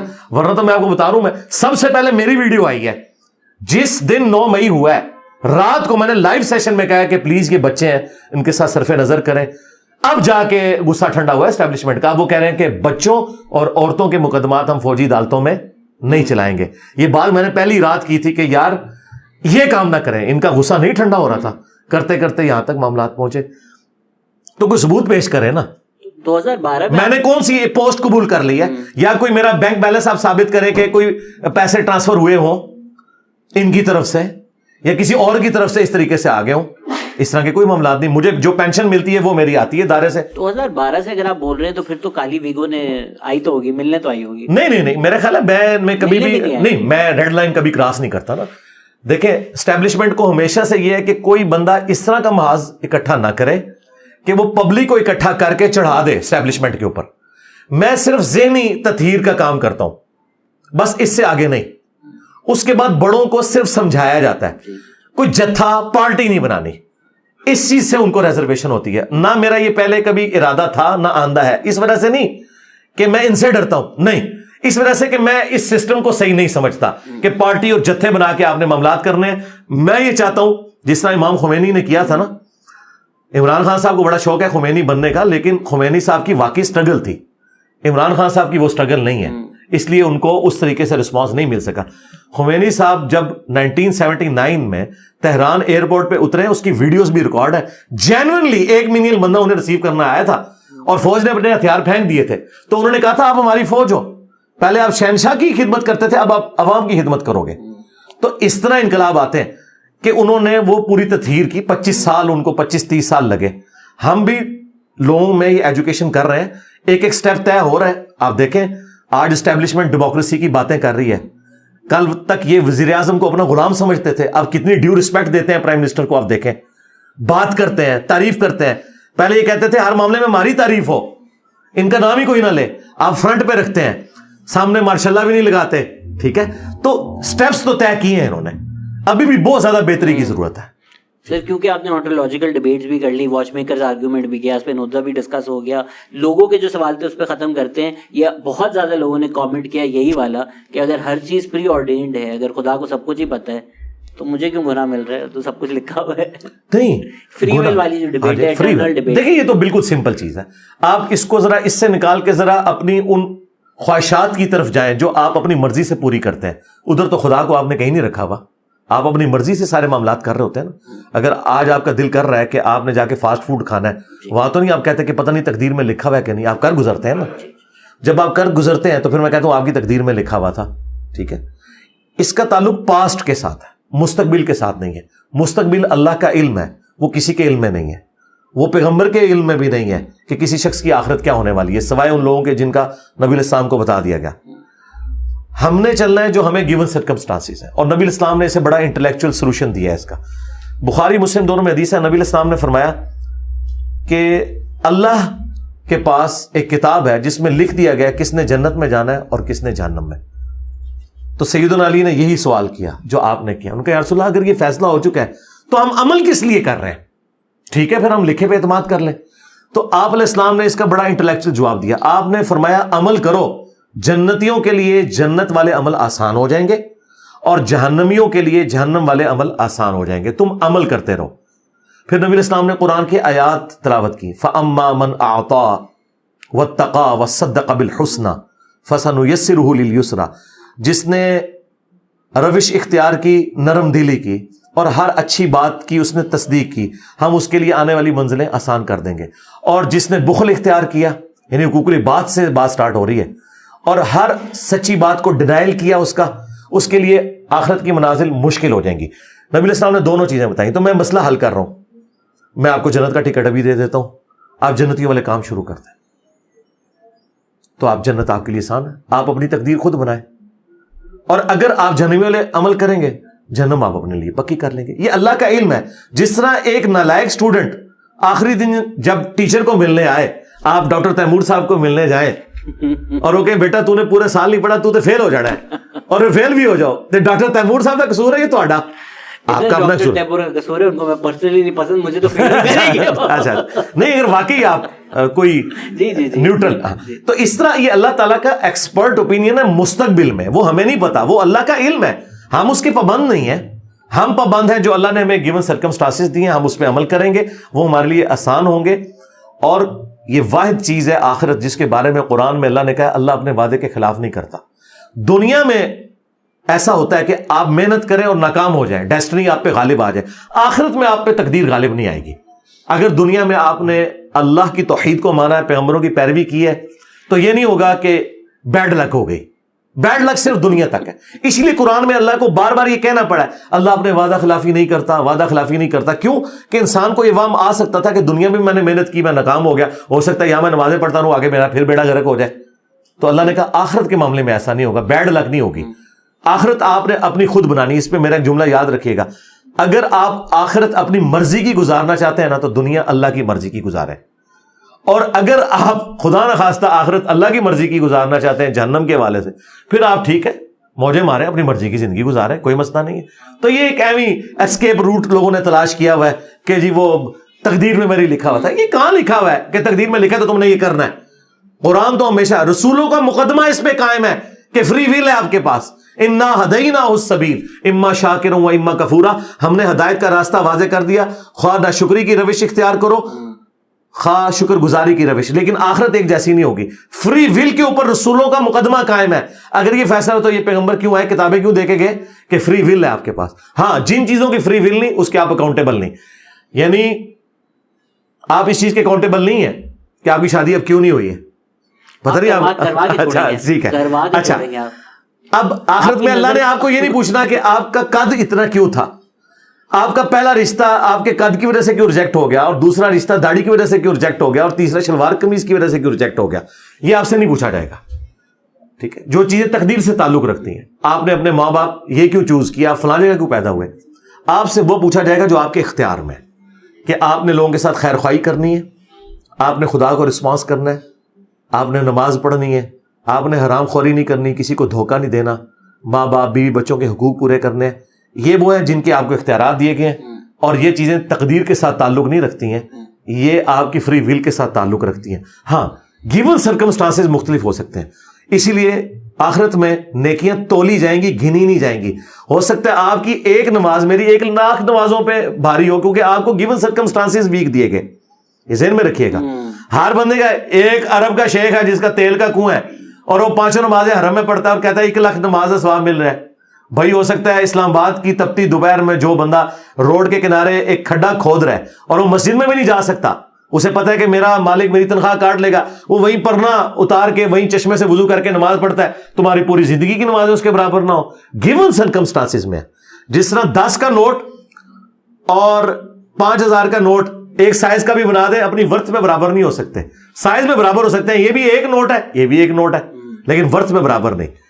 تو یہ اللہ تعالیٰ نے شاکلہ دیا ہے, اس کے تحت اللہ جج کرے گا. انسان نے انسان کو جج نہیں کرنا. بہت بہت شکریہ سر, لوگوں نے پورے پاکستان سے آپ کو سلام بھیجا ہے, ڈھیر سارا پیار بھیجا ہے, اور میری طرف سے آپ کو خراج تحسین. میں اپنے پوڈ کاسٹ پہ دنیا بھر سے اسلامک اسکالرز بلاتا ہوں, اور وہ اکثر بیفور آئی پریس ریکارڈ مجھے بولتے ہیں کہ ہم قرآن کی بات کر سکتے ہیں.